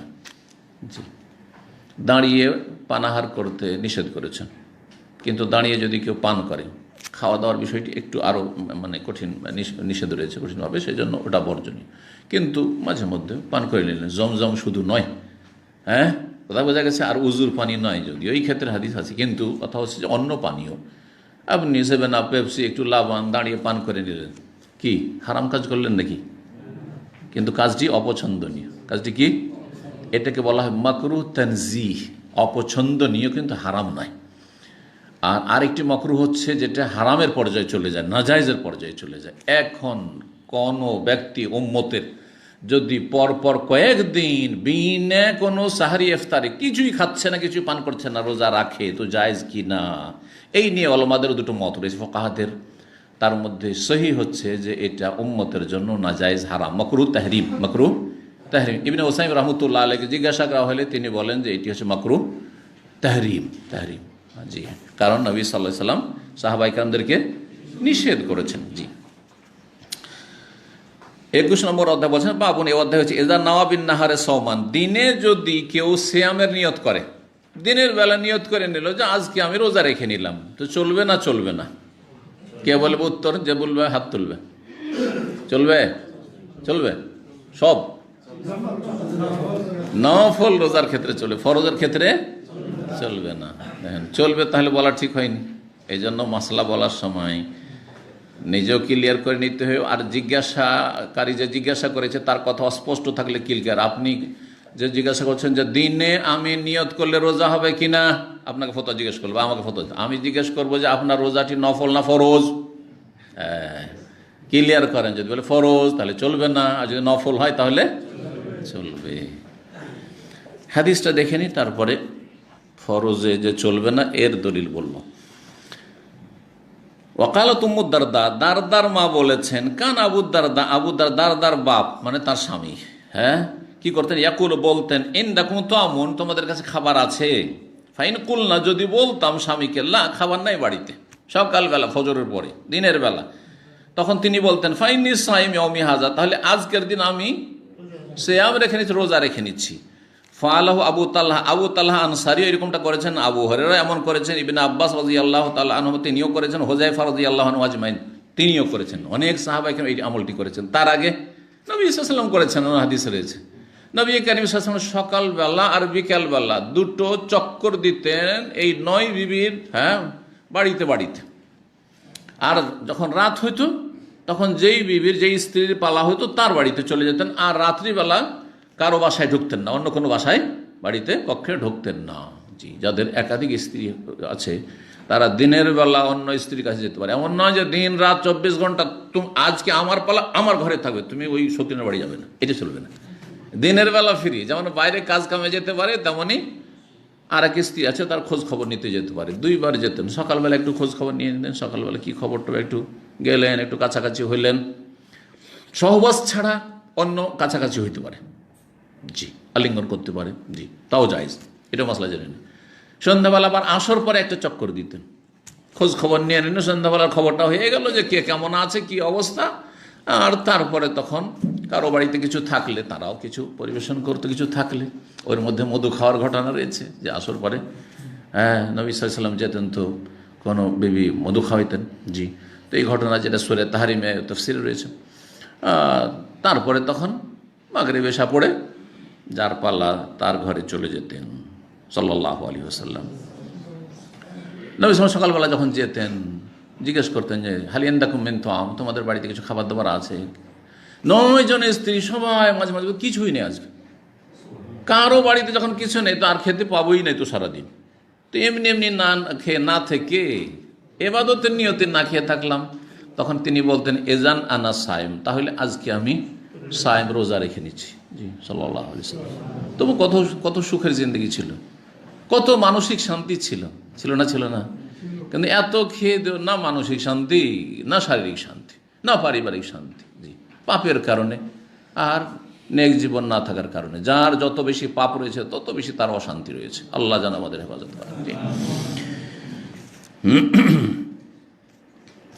এই হয়ে গেল হাদিস। 1924 নম্বর হাদিস সালমা ইবনে আকওয়া রাদিয়াল্লাহু তাআলা আনহু বর্ণনা করেছেন। সালমা ইবনে আকওয়া সম্পর্কে একটি জিনিস জেনে রাখা ভালো, ইনি এমন এক সাহাবী যিনি দৌড়ে রেসে এত পারদর্শী ছিলেন, এত পারদর্শী যে তার জীবনীতে আছে তিনি ঘোড়াকে হারিয়ে দিতেন, ঘোড়ার সাথে দৌড়ে হারিয়ে দিতেন, এত দৌড়তে পারতেন, সুবহানাল্লাহ। জি, ঘোড়দৌড় দেখেছেন কত স্পিডে দৌড়তে পারে, জি, তার চাইতে বেশি। আন্নান নবী সাল্লাল্লাহু আলাইহি ওয়াসাল্লাম রাজুলান, নবী সাল্লাল্লাহু আলাইহি ওয়াসাল্লাম জনৈক ব্যক্তিকে পাঠালেন, ইউনাদি ফিন্নাস, জনগণের মাঝে ঘোষণা করার জন্য, ইয়াউমা আশুরা, আশুরার দিনে। তাহলে দিনটা ছিল কিসের? আশুরা, মুহররমের 10 তারিখ। কি বলে? তার মানে রাতে জানানো হয়নি যে রোজা রাখবে, সকালবেলা, তখন হয়তো ওহী এসছে, জি, সেই দিন প্রথমবারে। ইন্না মান আকালা, যে খেয়ে নেছে, ফালিয়তিম্মা, সে বাকি সময়টা যেন পুরা করে, আর খেয়েও না সারাদিন। কারণ প্রথম দিকে রমজানের সিয়াম ফরজ হওয়ার আগে আশুরার সিয়াম রোজা ফরজ ছিল, সুতরাং এই যেই সিয়াম রোজা ফরজ এই দিনের সম্মানে আর বাকি দিনটা পানাহার করবে না। এখান থেকে আর একটি মশলা জেনে নেন, কিন্তু আপনারা সফরে অনেক সময় রোজা ছাড়েন, আর না ছেড়ে থাকলেও ছাড়বেন, কখনো ছাড়তে হইতে পারে, তাই না? আপনি সফরে ছিলেন আর সফর থেকে এসে সকাল 8টা-9টায় পৌঁছিলেন, এখন আপনি বাড়িতে মুকিম কিনা, কিন্তু আপনার জন্য রোজা রাখা তো ফরজ হয়নি, কারণ সাহরির সময় ফজর পরেও কোথায়, বা ফজর পর্যন্ত কোথায় ছিলেন? সফরে ছিলেন আপনি। যখন বাড়িতে এসছেন, আসার পরে খাওয়া জায়েজ না খাবেন না, এই ক্ষেত্রে ইখতিলাফ রয়েছে, দুটো মত রয়েছে, কিন্তু অধিক সতর্কতা হচ্ছে যে সেই দিনটির সম্মানে কি করবেন? রমজানের হুরমত, রমজানের ক্ষেত্রে কি করবেন না? পানাহার করবেন না। তো খেতে হয়তো রাস্তা দিয়ে খেয়ে চলে এসেন, আর খাবো না কি, সকাল 8টাতে আপনি পৌঁছেছেন মক্কা মদিনা সফর করে, বা কোনো জায়গায় সফর করে, বা বিদেশ থেকে আসছেন, বা দেশ থেকে আসছেন, তো আর বাকি দিনটা খেয়েন না। নবী সাল্লাল্লাহু আলাইহি ওয়াসাল্লামের এই হাদিস এটাই প্রমাণ করে। আরেক দল বলছেন যে যেখানে রোজা হইলই না, তাহলে আর না খেয়ে থাকার কোন যুক্তিকতা আছে? এটাও তাদের মত। কিন্তু যেমনটা বললাম যে আল আহওয়াত, সতর্কতা হচ্ছে যে আপনি রমজান মাসের সম্মানার্থে আর দিনে পানাহার করবেন না। জি, মানাকালা, যদি কেউ খেয়ে নে ফালিয়তিম্মা, তাহলে বাকি দিনটা যেন পুরা করে। আউফালিয়াসুম, সে যেন রোজা রাখে। অমাল্লাম ইয়াকুল, আর যে খায়নি ফালা ইয়াকুল, যে খায়নি সে এখনো যেন আর না খায়, রোজা কি করে, রেখে নেই। আবার এটির অর্থ এটাও হইতে পারে যে মান আকালা সাহুর, যে সাহারি খেয়েছো ফালিয়তিম্মা, অত খবর পৌঁছেছে, তাহলে তুমি রোজা পুরা করো। আউফালিয়াসুম, রোজা রাখো। আর যে খাওনি, মানে নিয়তি করেনি, হয়তো জানা ছিল না, নিয়ত করেনি, প্রথমবারে আশুরা রোজা ফরজ হয়েছে, তাহলে আর খেয়েও না, রোজা কি করো, পুরা করে নাও। তাহলে বোঝা গেল এই হাদিসের আলোকে যে দিনে নিয়ত করে কি করা যাবে, রোজা, সুন্নত নফল রোজা, সোমবার, বৃহস্পতিবার, আইয়ামে বীজ, আশুরা রোজা, আরাফা রোজা, এইসব রোজাগুলি রাখা যাবে। কতক্ষণ পর্যন্ত নিয়ত করা যাবে? যতক্ষণ পর্যন্ত খাননি। এখন আসর পর্যন্ত কিছু খাননি, পানাহার করেননি, তো আসরের সময় নিয়ত করা যাবে? কেমন লাগছে? সারাদিন কোনো নিয়ত নাই রোজার, আর আসরের সময় নিয়ত করছেন। এই জন্য ওলামারা বলেছেন যে সেটা দুপুরের আগে হওয়া উচিত, হওয়া উচিত, সকালবেলাতেই হওয়া উচিত। জি, সাধারণত মানুষ সকালবেলা কিছু খায়, তো ওই সময় আপনি ডিসাইড করেন যে আজকে রোজা রাখবেন না আপনি খাবেন। জি। ফরজ রোজা হইলে রাত থেকেই নিয়ত থাকতে হবে, ফজর হওয়ার পরে নিয়ত করলে রোজা হবে না।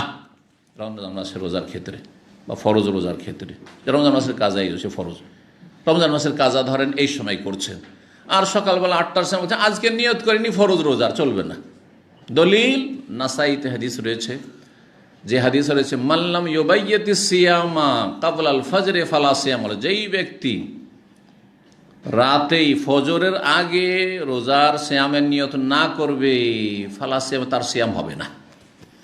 আবু দাউদ, তিরমিজি, নাসাইতে রয়েছে মাল্লাম ইউজমে সিয়াম, দুটো শব্দ দিয়ে এসছে, মাল্লাম ইউজমে, মাল্লাম ইউবাইয়াত। যেই ব্যক্তি সংকল্প করলো না, মাল্লাম ইউজমে সিয়াম কাবলাল ফজর, ফজর আগে যেই ব্যক্তি সংকল্প নিয়ত করলো না, নিয়ত এখানে অন্তরে নিয়ত করলো না, তার সিয়াম হবে না, মানে ফরজ সিয়াম হবে না। পহিলা রমজান হয়েছে, চাঁদ দেখার খবর পাননি, এটা কখন প্রযোজ্য মাসলা জানে? কারণ রমজান আসছে, পহিলা রমজানের চাঁদের খবর পাননি, আসল হচ্ছে যে কালকে কি, আজকে ছিল 29 শাবান, কালকে 30 শাবান, এইটাই জেনে শুয়ে গেছেন। আর অন্যদের কাছে খবর হয়েছে তারা হয়তো রোজা রেখে নিয়েছে, আর আপনি রাখেননি। ফজর হওয়ার পর জানতে পারছেন ফজরে মসজিদে গিয়ে যে সবাই আজকে রোজা রেখেছে, রমজান মাসের খবর পাওয়া গেছে, রাতে 11টা 12টাতে চাঁদের খবর এসেছে। এটা হয় কিন্তু ইন্ডিয়া বাংলাদেশে হয় না? সৌদি আরবে আলহামদুলিল্লাহ হয় না, সৌদি আরবে হয় না। একবার আমরা মদিনায় ছাত্র ছিলাম, রাত 10টার সময় হারাম থেকে চলে যাচ্ছি, তারাবি পড়ে 10টা না 11টা হয়ে গেছে মনে হয়, আর তারপরে তখন খবর আসছে যে না, ওই তারাবি না, কালকে ঈদ হবে। এই একবার শুধু রাত 10টা 11টায় খবর পেয়েছিলাম, বাকি এখানে তাড়াতাড়ি সাধারণত খবরটা হয়ে যায়। হতে পারে খবরে তদন্ত করতে যে খবরটা আসলে বিশ্বসূত্রে কিনা বিলম্ব হয়েছে, সেই বছরটা এমনটা হয়েছিল। কিন্তু আমাদের দেশে তো অনেক সময় খবরই পাওয়া যায় না, পরের দিন জানতে পারা যায় যে কেউ রোজা আছে আর কেউ রোজা নেয়। রোজা নেয় কেন? বলছে যে আরে তোমরা জানো না, খবর এসছে না, পরে খবর এসছে, ও ঘুমিয়ে গেছিল। এখন দিনের বেলা যদি নিয়ত করে তো হবে? হবে না, দিনের বেলা নিয়ত। কিন্তু দ্বিতীয় রমজান, তৃতীয় রমজান জানাই আছে যে আমাকে গোটা রমজান 29 দিন বা 30 দিন কি করতে হবে, রোজা রাখতে হবে। আর আপনি সাহরির সময় জাগতে পারেননি, অসুবিধা আছে? এসা পড়ে ঘুমিয়ে গেছেন, তারাই পড়ে ঘুমিয়ে গেছেন, আর ফজর হওয়ার পরে জাগছেন, আর ফজর আজানের পরে জাগছেন, তারও নিয়ত করা লাগবে। প্রতিদিন নিয়তের নবায়ন আবশ্যক না, প্রতিদিন অন্তরের নিয়তের নবায়ন এটা করলে ভালো। কিন্তু যদি কেউ না করে, আমার জানা আছে একসাথে আমার গোটা রমজানের নিয়ত করে ফেলেছি, রমজান মানে আমাকে রোজা রাখতে হবে, আমি মুসলিম, ব্যাস এটাই যথেষ্ট ইনশাআল্লাহ। 22 নম্বর অধ্যায়, বাবু সায়েমে ইউসবিহু জুনুবান। এই অধ্যায় হচ্ছে রোজাদারের যদি নাপাক অবস্থায় ভোর হয়ে যায়, ফজর হয়ে গেছে, রোজাদার রোজা রাখবে বা রমজান মাস, আর ফজরের আজান হয়ে গেছে আর এখনো নাপাক হয়ে আছে, তো রোজা হবে না?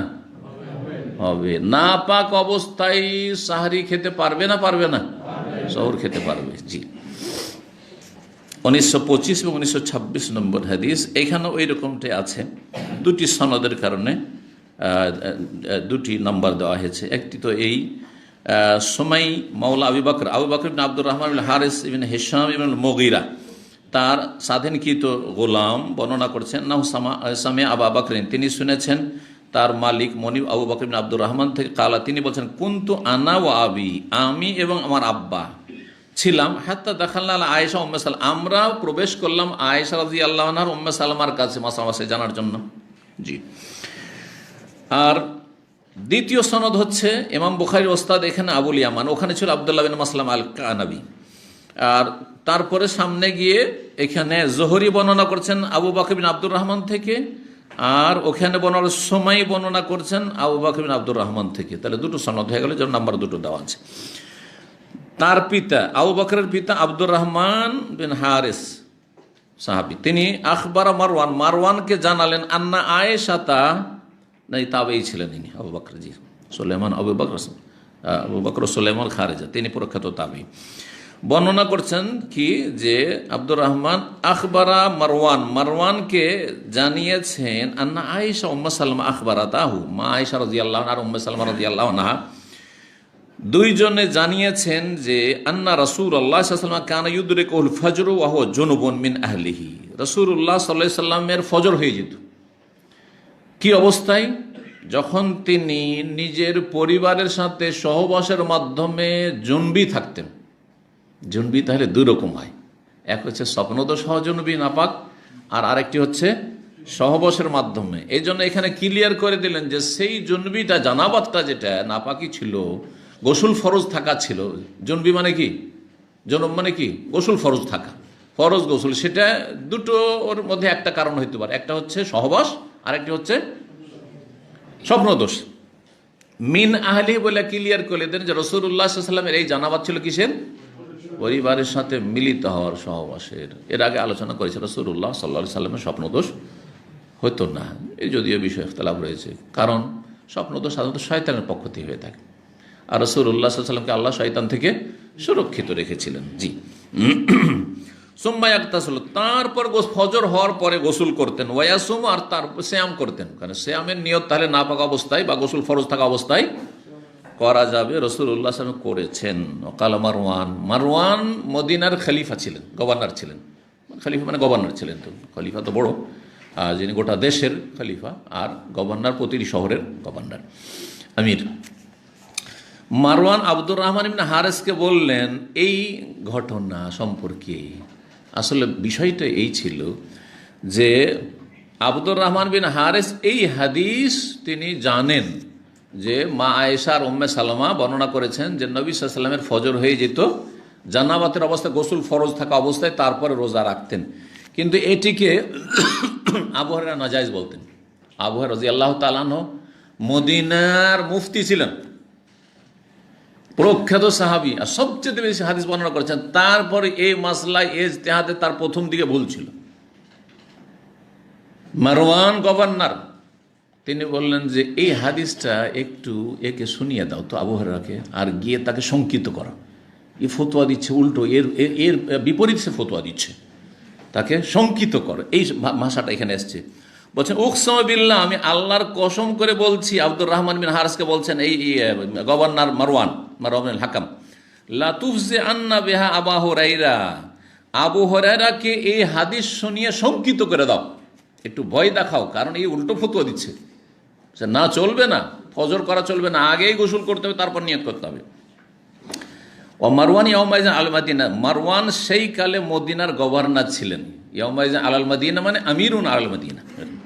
ফাকাল আবু বকর, তখন আবু বকর বললেন ফাকিয়ারে জালিক আব্দুর রহমান, আবু বকর মানে এই আব্দুর রহমানের ছেলে, আব্দুর রহমান ইবনে হারিসের ছেলে, বলছেন আমার আব্বা এটাকে পছন্দ করলেন না, যে এত বিখ্যাত সাহাবী আবু হুরায়রা, আর তাকে এভাবে আমি গিয়ে খোঁচা দিব যে এইরকম, না ঠিক আছে, তার ইজতিহাদ ফতোয়া আছে, ওনাকে যেভাবে বলতে বলেছেন যে তুমি গিয়ে ওকে করো, খোঁচা দাও, বলে যাই যে আমি জানি এটা, আর আপনি এরকম উল্টাপাল্টা ফতোয়া দিচ্ছেন কেন। উনি ধৈর্য ধরেছেন, বলেননি। তাহলে বোঝা গেল যে অনেক সময় ফতোয়াতে ভিন্ন মত থাকলে ফিকহি মাসাইলে বাড়াবাড়ি করা আর একে অপরের বিরুদ্ধে সোচ্চার হয়ে যাওয়া, এটা অপছন্দনীয় কাজ, এটা ফিতনার শামিল। যেমন আজকাল শুরু হয়েছে সালাম ফেরার পরে সোশ্যাল মিডিয়ার ফিতনা, একটা সালাম ফেরার পরে আস্তাগফিরুল্লাহ 3 বার বলবো নাকি আল্লাহু আকবার বলবো? আরে ভাই ছেড়ে দেন ইজতিহাদে। বলে না, এতে শুধু আলেমরা নয়, আলেমরা মত পোষণ করে, ঠিক আছে, তার আলেমরাই করবে। পাবলিক এখন 2 দলে ভাগ হয়ে গেছে। এক দল এদের সাপোর্টার, আস্তাগফিরুল্লাহ আস্তাগফিরুল্লাহ, আর এক দল হচ্ছে আল্লাহু আকবারের সাপোর্টার। আর তাতে আবার বিচারপতি হচ্ছে পাবলিক, জেনারেল শিক্ষিত। আমাকে খুব কষ্ট লাগছে, দুঃখ লাগছে যে পাবলিক জেনারেল শিক্ষিত তারাই হচ্ছে জাস্টিফাইকারী, তারাই জজ, তারাই ফয়সালা করছে। আমার মতে, আল্লাহু আকবার, তোমার মতের কোন মূল্য আছে? আমার মতের কোনো মূল্য নেই তো তোমার মতের কোন মূল্য আছে? আমি তো নিজের মতের কোনো মূল্য মনে করি না। আমি যেটাকে বিশ্বাস করি সেটা আমার জন্য। আমি বহুবার বলেছি যে আমার যদি কোনো ফতোয়া থাকে সেটা আমার জন্য, আপনাদের জন্য নয়। ইচ্ছা হইলে আপনি যদি ঠিক লাগে মানবেন, নাহলে অন্যটাই মানেন, কিন্তু ইনি ফিতনা করে বেড়ায়েন না। কথা বোঝা গেছে? আমি আরাফা সৌদি আরব আরাফার সাথে রাখি, তাই বলে আমি ফিতনা করে বাড়াবেন দরকার নাই। যেটা যার মত সেটার আমল করতে দেন, এটা আমার জন্য শুধু। আপনাকে যেটা ভালো লাগে সেটা করেন। সোশ্যাল মিডিয়াতে এত উঠে পড়ে লাগা না, এরে হচ্ছে হক্কানি।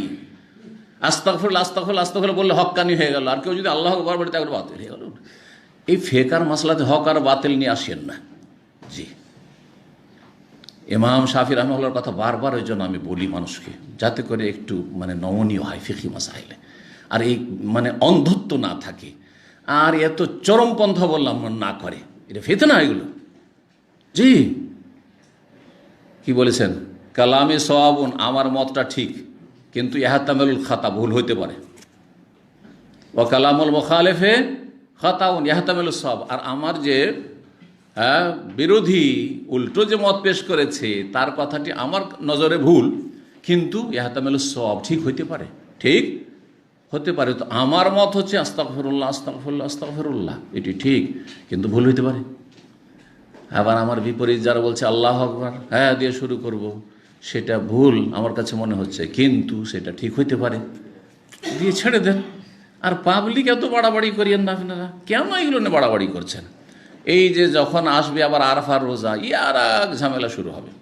যখন যে সিজন আসলো শুরু করলে একটা করে কিছু ইস্যু উঠাইতে হবে। যেমন রাষ্ট্রীয় বিষয়ে একটা বিষয় একসময় উঠলো, কয়েকদিন থাকলো, আর একটা চলে আসলো, ওটা ধামাচাপা দেবে, কোথায় চলে গেল ওইটা। হচ্ছে না? এক ফিতনা, আল্লাহ হেফাজত করি সব ফিতনা।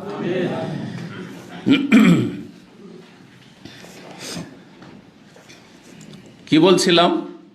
মারওয়ান বলছেন যে ওকে গিয়ে ভালো করে বলো, কারণ উল্টো ফতোয়া দিচ্ছে, অথচ নবী সাল্লাল্লাহু আলাইহি সাল্লাম ফজর পরে নিয়ত করেছেন।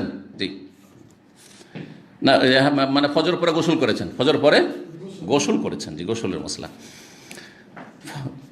এটা আমার আব্বা করলেন না, ফাকারি হাজাল আব্দুর রহমান পছন্দ করলেন না, ঝামেলা করতে যাবেন, কেন আবু হুরায়রা বলতে যাবো, উনি প্রবীণ মানুষ। সুম্মা কুদ্দির আলানা আন্নাস তামিয়া বিজিল হুলাইফা, তারপরে ভাগ্যচক্রে আমরা জুল হুলাইফাতে একত্রিত হলাম আবু হুরায়রার সাথে। দেখা হয়ে গেল জুল হুলাইফা। জুল হুলাইফা কোন জায়গায়? মদিনার মিকাত, যেটা না আবিয়ারে আলী আজকাল বলা হচ্ছে, নতুন নাম। ওয়াকানাত লি আবু হুরায়রা হোনালেক আরজন, সেই জায়গায় আবু হুরায়রার জমি জায়গা ছিল, তখন ওখানে জমি জায়গাতে ছিলেন। ফাকাল আব্দুর রহমান, তখন আব্দুর রহমান এই সুযোগ পেয়ে, এখন বলি পার্সোনাল আছি, তাহলে বোঝা গেল যে ফেতনা না ছড়িয়ে একাকি আছি, আমরা বিষয়টা মাসলাটা আলোচনা করি, অসুবিধা নেই আলোচনা। আপনি যে এরকম বলেছেন, আমার মনে হয় এটা হইলে ঠিক হয়, কোনো দোষের কথা নেই। কিন্তু সোশ্যাল মিডিয়া এমন ফেতনা ছড়িয়ে দিলেন, 2 দলে একেবারে রেশারেশি, মন কষাকষি।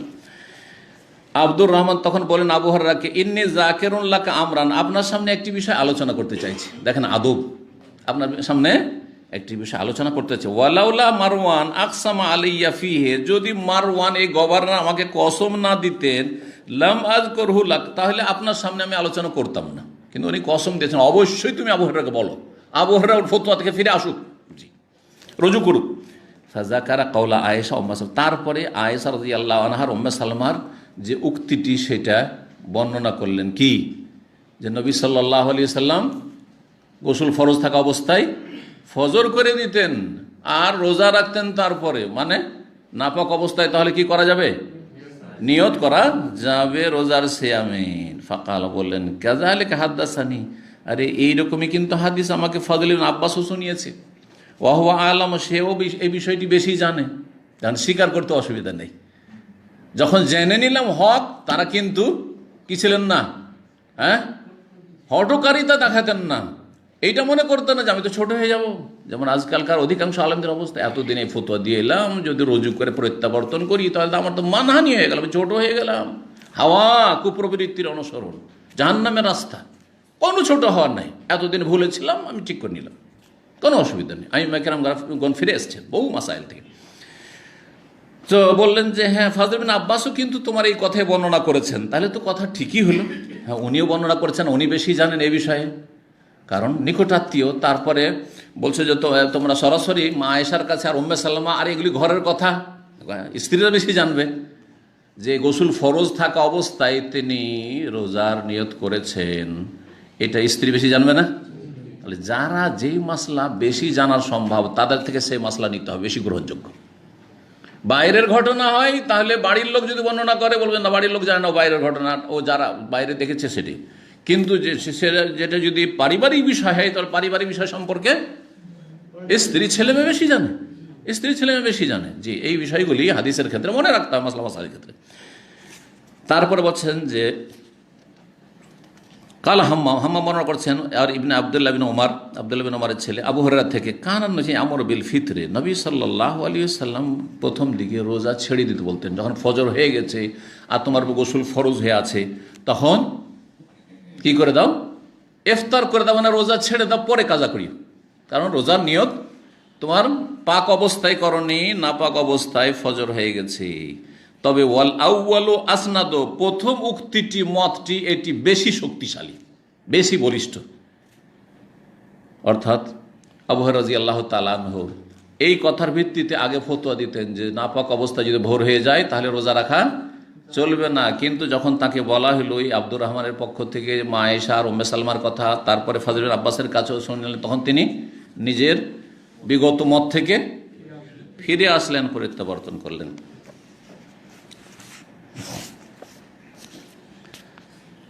23 নম্বর অধ্যায়, বাবুল মুবাশশারিস সাইম, রোজাদার স্ত্রীকে স্পর্শ করতে পারে, স্ত্রীর কাছাকাছি হইতে পারে, একমাত্র সহবাস ছাড়া বাকি করতে পারে। কিন্তু দেখতে হবে সেই ব্যক্তি ধৈর্য ধারণ করতে পারবে কিনা, কন্ট্রোল করতে পারবে কিনা। তারপরে দেখতে হবে যে সেই ব্যক্তি শারীরিক দিক থেকে সবল কিনা। এমন না হয় যে আলিঙ্গন করতে গিয়ে আর স্ত্রীর কাছাকাছি হইতে গিয়ে, স্ত্রীর গায়ে হাত দিতে গিয়ে বীর্যপাত হয়ে যায়, তাহলে গুনাহগার হবে, রোজা নষ্ট হয়ে যাবে। কারণ স্বেচ্ছায় সে তাহলে রোজা নষ্ট করলো, এটা স্বপ্নদোষের মতো নয় যেমন ইচ্ছাকৃত সেটা হয়েছে। তো এই শর্তের সাথে অসুবিধা নেই। কালাত আয়েশা রাদিয়াল্লাহু আনহা বলেন, ইয়াহরুমু আলী ফারজুহা, স্বামীর জন্য হারাম শুধু লজ্জা স্থান, অর্থাৎ সহবাস শুধু হারাম, আর বাকি স্বামী স্ত্রী যে সম্পর্ক সেটা সব কিছু হইতে পারে, প্রয়োজনে জায়েজ আছে, কিন্তু যেমনটা বললাম। জি, 1927 নম্বর হাদিস বর্ণনা করেছেন মা আয়েশা, কানান নবী ইউকাব্বিলু, নবী সাল্লাল্লাহু আলাইহি ওয়াসাল্লাম চুমন দিতেন, ওয়ায়ুবাশির, আলিঙ্গন করতেন, ওয়াহুয়া সায়েম, সিয়াম অবস্থায়, রোজা অবস্থায়। কিন্তু ওয়াকানা আমলাকাকুম লিইরবিহি, তবে তিনি তার যে যৌন ক্ষমতা বা কাম শক্তি সেটা নিজের আয়ত্ত রাখতে বেশি সক্ষম ছিলেন। আর অধিকাংশ মানুষ, আর বিশেষ করে যুবকরা নতুন নতুন বিয়ে শাদী হয়েছে, এটা নিজের কন্ট্রোলে রাখতে পারে না। যখন এই আশঙ্কা আছে তাহলে এমনটা করতে যাবে না, যথাসাধ্য সতর্ক থাকবে। ইবনে আব্বাস রাদিয়াল্লাহু তাআলা আনহু, মারেব, এই যে ইরবুন মানে প্রয়োজন, হাজা মানে শারীরিক চাহিদা, যে আপনার যেটা বলা হচ্ছে যে কামভাব, মারেব, ওখান থেকে মারেব মানে হাজাতুন হয়ে থাকে। ইমাম তাউস বলেছেন, ইমাম বুখারী রাহিমাহুল্লাহর একটি ভালো অভ্যাস হচ্ছে, যদি কোনো একটা শব্দ হাদিসে আসে আর সেই শব্দটি বা তার কাছাকাছি শব্দ কোরআনে কারিমে এসছে, তাহলে তাফসীর করা শুরু করেন। তো সূরা নূরের আয়াত নম্বর 31 গায়রে উলিল ইরবাতে মিনার রিজাল, এমন পুরুষরা যাদের যৌন শক্তি নেই, তারা মহিলাদের কাছে গেলে কোনো অসুবিধা নেই, বা মহিলারা তাদের সামনে যদি চেহারা খুলে, মাথা খুলে, তাও কোনো অসুবিধা নেই। এরকম পুরুষ, কীরকম পুরুষ? যাদের শারীরিক কোনো চাহিদা নেই, 80-90 বছর বয়স হয়ে গেছে, আর এমন হয়ে গেছে বুড়িয়ে যে ওদের শারীরিক চাহিদা মোটেই নেই। কিন্তু সব 80-90 ওলা নয়, অনেকে আছে 80 বছর বয়সে বিয়ে করে বাচ্চা করে দিয়ে বসে থাকছে, তাহলে ওই রকম লোক না, ঠিক আছে? হ্যাঁ, ওইটা একটা, তার শারীরিক চাহিদা মোটেই নেই। আচ্ছা, আর আরেকটা তফসির হচ্ছে এমন যে যাদের পুরুষত্বই নেই, জানা হয়ে গেছে তার কোনো পুরুষত্ব নেই, একদম কিছু নেই। তাহলে তাদের সামনে চেহারা খোলা মাথা খোলা প্রয়োজনে করতে পারবে, এই কথাই আল্লাহ বলেছেন। এই বিষয়ে গায়রে উলির ইলবাম। এই আহমাক মানে সে নির্বোধ। নির্বোধ মানে কি? স্বামী স্ত্রীর সম্পর্কে কোনো বোধ শক্তি নেই। এইরকম 5-7 বছরের ছেলে, 5-7 বছর 8 বছরের ছেলে, 10 বছরের নিচে স্বামী স্ত্রী যে একটা সম্পর্ক, সে সম্পর্কে জানে না। কিন্তু 10 বছর পরে অনেক ছেলে ইঁচুড়ে পাকা আছে। ইঁচুড়ে পাকা বুঝেন তো? অকাল পক্ক, অকালে পেকে যে বৈশা আছে। ওই 14-15 বছরের সাবালক, ওই 10 বছরের পেকে 11 বছর পাকে বৈশা আছে। সেই জন্য 10 বছর থেকে সতর্ক। ফারুক গোবাইন নদা, বিছানা আলাদা করে দাও, বিছানা আলাদা করে দাও। কথা বোঝা গেছে? তো 5 বছর 7 বছরের অসুবিধা নেই, হ্যাঁ, তাদের জন্য মাথা রাখতে হবে না। কিন্তু 10 বছরে না, মাথা রাখান, ভিতরে ঢুকতে দিয়েন না। অনেক সময় যে ফ্যামিলি গ্যাদারিংগুলি হয় না, তো 10 বছর 12 বছরের ছেলে ভিতরে চলে যাচ্ছে, এগুলো ঠিক নয়। ঠিক আছে, যদিও সাবালক হয়নি, কিন্তু বুঝতে শিখে নিয়েছে কে সুন্দরী, কার শরীর কীরকম, বুঝতে শিখে নিয়েছে। সুতরাং না, ভিতরে যাবে না, ভিতরে যাবে না। জি, আহমাক এমন নির্বোধ, লাহাজাত আলফিন্নেসা, নারীদের ক্ষেত্রে কোনো তার প্রয়োজন নেই, শারীরিক কোনো চাহিদা নেই তার। জাবের ইবনে যায়েদ আরেকটি মাসলা বলছে, ইন নাজারাফ আমনা ইয়তিম সময়, একজন ব্যক্তি যদি স্ত্রীর দিকে তাকায় আর তাকাইতেই যদি বীর্যপাত হয়ে যায়, তাহলে তার রোজা নষ্ট হয়ে যাবে। বলছেন না, ইয়তিম সময় রোজা পুরা করবে। কারণ একই বাড়িতে থাকবে, একটু তাকাবে না, হ্যাঁ, কিন্তু আলিঙ্গন করতে গেল, চুমন দিতে গেল, দিয়ে বীর্যপাত হয়ে গেল না, তখন রোজা নষ্ট হয়ে যাবে। কিন্তু এমনি তাকাচ্ছে, আর এত দুর্বল, এমনিতে কিছু কিছু দুর্বল, এমন দুর্বল যারা হস্তমিথন করে, বসে থাকতে থাকতে একটু যদি তার চিন্তা আসে, ওই রকম চিন্তা, স্ত্রী বলে একটু চিন্তা এসছে, আর কি হয়েছে, অতি বীর্যপাত হয়ে বসে আছে, অতি বীর্যপাত হয়ে বসে আছে, তাহলে এরকম যদি হয়ে যায় তাহলে তার রোজা নষ্ট হবে না। একটি অধ্যায় শেষ করে দিই আমরা। বাবুল কবলাতুল ইসসাইম, রোজাদারের চুমন দেওয়া জায়েজ, কিন্তু যেমনটা বললাম এর আগে, যে শর্ত, নিজেকে কন্ট্রোলে রাখার শর্ত রয়েছে। আয়েশা রাদিয়াল্লাহু তাআলা আনহা থেকে বর্ণিত হাদিস, 1928 নম্বর হাদিস, বলছেন, ইন কানা রাসূলুল্লাহ সাল্লাল্লাহু আলাইহি ওয়াসাল্লাম ইউকাব্বিলু বাদা আজওয়াজিহি। রাসূলুল্লাহ সাল্লাল্লাহু আলাইহি ওয়াসাল্লাম, ইন কানা মানে ইন্নাহু কানা ছিল আসলে। রাসূলুল্লাহ সাল্লাল্লাহু আলাইহি ওয়াসাল্লাম তার কোন স্ত্রীকে, হ্যাঁ, জনৈকা স্ত্রীকে কি করতেন? চুমন দিতেন। ওয়া সায়েম, সিয়াম অবস্থায়, রোজা অবস্থায়। নিজের নাম বলতে লজ্জা পাচ্ছেন, সেই জন্য কি বলছেন? বাদানে সাইহি, জনৈকা স্ত্রীকে। সুম্মা দাহিকাত, আর তারপরে বর্ণনা করতে করতে হাসিটা থামতে পারেনি, কারণ রাসূলুল্লাহ সাল্লাল্লাহু আলাইহি ওয়াসাল্লামের সাথে সম্পর্ক, দাম্পত্য জীবনের সম্পর্ক, একটু হাসি চলে আসছে। ওতে কি বোঝা গেল?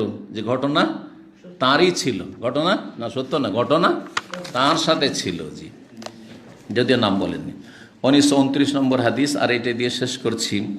উম্মে সালমা রাদিয়াল্লাহু তাআলা আনহা, আন যায়নাব বিনত উম্মে সালমা আন উম্মেহা, তার মা থেকে, উম্মে সালমা রাদিয়াল্লাহু তাআলা থেকে বর্ণনা করছেন, কালাত বাইনামা আনা মা রাসূলিল্লাহ সাল্লাল্লাহু আলাইহি ওয়াসাল্লাম, আমি রাসূলুল্লাহ সাল্লাল্লাহু আলাইহি ওয়াসাল্লামের সাথে ছিলাম, ফিল খামিল, একটি চাদর, একটি কম্বলে। ইদ হিজতু, হঠাৎ করে আমার মাসিক চলে এসেছে। ফান সালাউ, তো তখন আমি, হ্যাঁ, চুপচাপ সরে গিয়েছি। এনসেলাল মানে হচ্ছে চুপ করে সরে যাওয়া, চুপি সরে। ফাখাল তো সিয়াবাহে, তারপর আমার মাসিকের কাপড়টা নিয়ে আমি টান দিয়েছি। ফাকালা, মালাকে, কি হয়েছে তোমার? আন্নাফ নফেস্তে, তোমার কি মাসিক চলে এসছে? নেফাস মাসিককেও বলা, হাইজকেও বলা হয়ে থাকে আরবিতে। কুল তো নাম, তখন আমি বললাম হ্যাঁ, সেই জন্য আমি আপনার থেকে সরে গেলাম। ফাদাখাল তো, নবী সাল্লাল্লাহু আলাইহি ওয়াসাল্লাম বলেন, না না, তুমি শুয়ে যাও। ফাদাখাল তো মাহফিল খামের, তারপর নবী সাল্লাল্লাহু আলাইহি ওয়াসাল্লামের সাথে তার চাদরে বা তার কম্বলে আমি ঢুকে পড়লাম, কারণ নবী সাল্লাল্লাহু আলাইহি ওয়াসাল্লাম বললেন যে অসুবিধা নেই। তার বোঝা গেল যে ঋতুবতী মহিলাকে নিয়ে একই কম্বলে, একই চাদরে শোয়া, বিছানায় শোয়া যায়। ওয়াকানাত হিয়া ওয়া রাসূলুল্লাহ ইয়াগতাসিলু মিন ইনাইন ওয়াহিদ, আরেকটি মাসলা, রাসূলুল্লাহ সাল্লাল্লাহু আলাইহি ওয়াসাল্লাম এবং তিনি একই পাত্রে একসাথে গোসল করতেন। একবার উনি নিতেন, একবার নবী সাল্লাল্লাহু আলাইহি ওয়াসাল্লাম নিতেন। জায়েজ, সেটাও জায়েজ। আগে পরেও জায়েজ। আগে স্ত্রী গোসল করে নিয়েছে, বাকি পানি আছে বালতিতে, সেটা তো আপনি করছেন, অথবা আপনি করে নিয়েছেন, আপনি, সেটাও জায়েজ। জি জি। ওয়াকানা ইউকাব্বিলুহা, এই মাসলার সাথে সম্পর্ক রয়েছে হাদিসের বা অধ্যায়ের, যে নবী সাল্লাল্লাহু আলাইহি ওয়াসাল্লাম তাকে চুমন দিতেন। কাকে? উম্মে সালমা রাদিয়াল্লাহু তাআলা আনহা, উম্মুল মুমিনিনকে। ওয়া হুয়া সায়েম, সিয়াম অবস্থায়। তাহলে বোঝা গেল যে সিয়াম অবস্থায় চুমন দেওয়া জায়েজ, কিন্তু শর্ত কি বললাম, মনে রাখবেন, বলবেন না। সেটা হচ্ছে যে যাতে করে এগিয়ে না যান, আর রোজা অবস্থায় সহবাস না হয়ে যায়, অথবা বীর্যপাত না হয়ে যায়, নিজেকে কন্ট্রোল রাখার মতো ক্ষমতা থাকে। আল্লাহ রাব্বুল আলামিন যেন আমাদেরকে উপকারী জ্ঞান দান করেন, গুনাহ খাতা মাফ করেন। ওয়া জাযাকুমুল্লাহু খাইরান ওয়া সাল্লাল্লাহু সাল্লাম আলা নবিয়িনা মুহাম্মদ ওয়া আলা আলিহি ওয়া সাহবিহি আজমাইন। খাওয়া দাওয়া আছে আমাদের আলহামদুলিল্লাহ।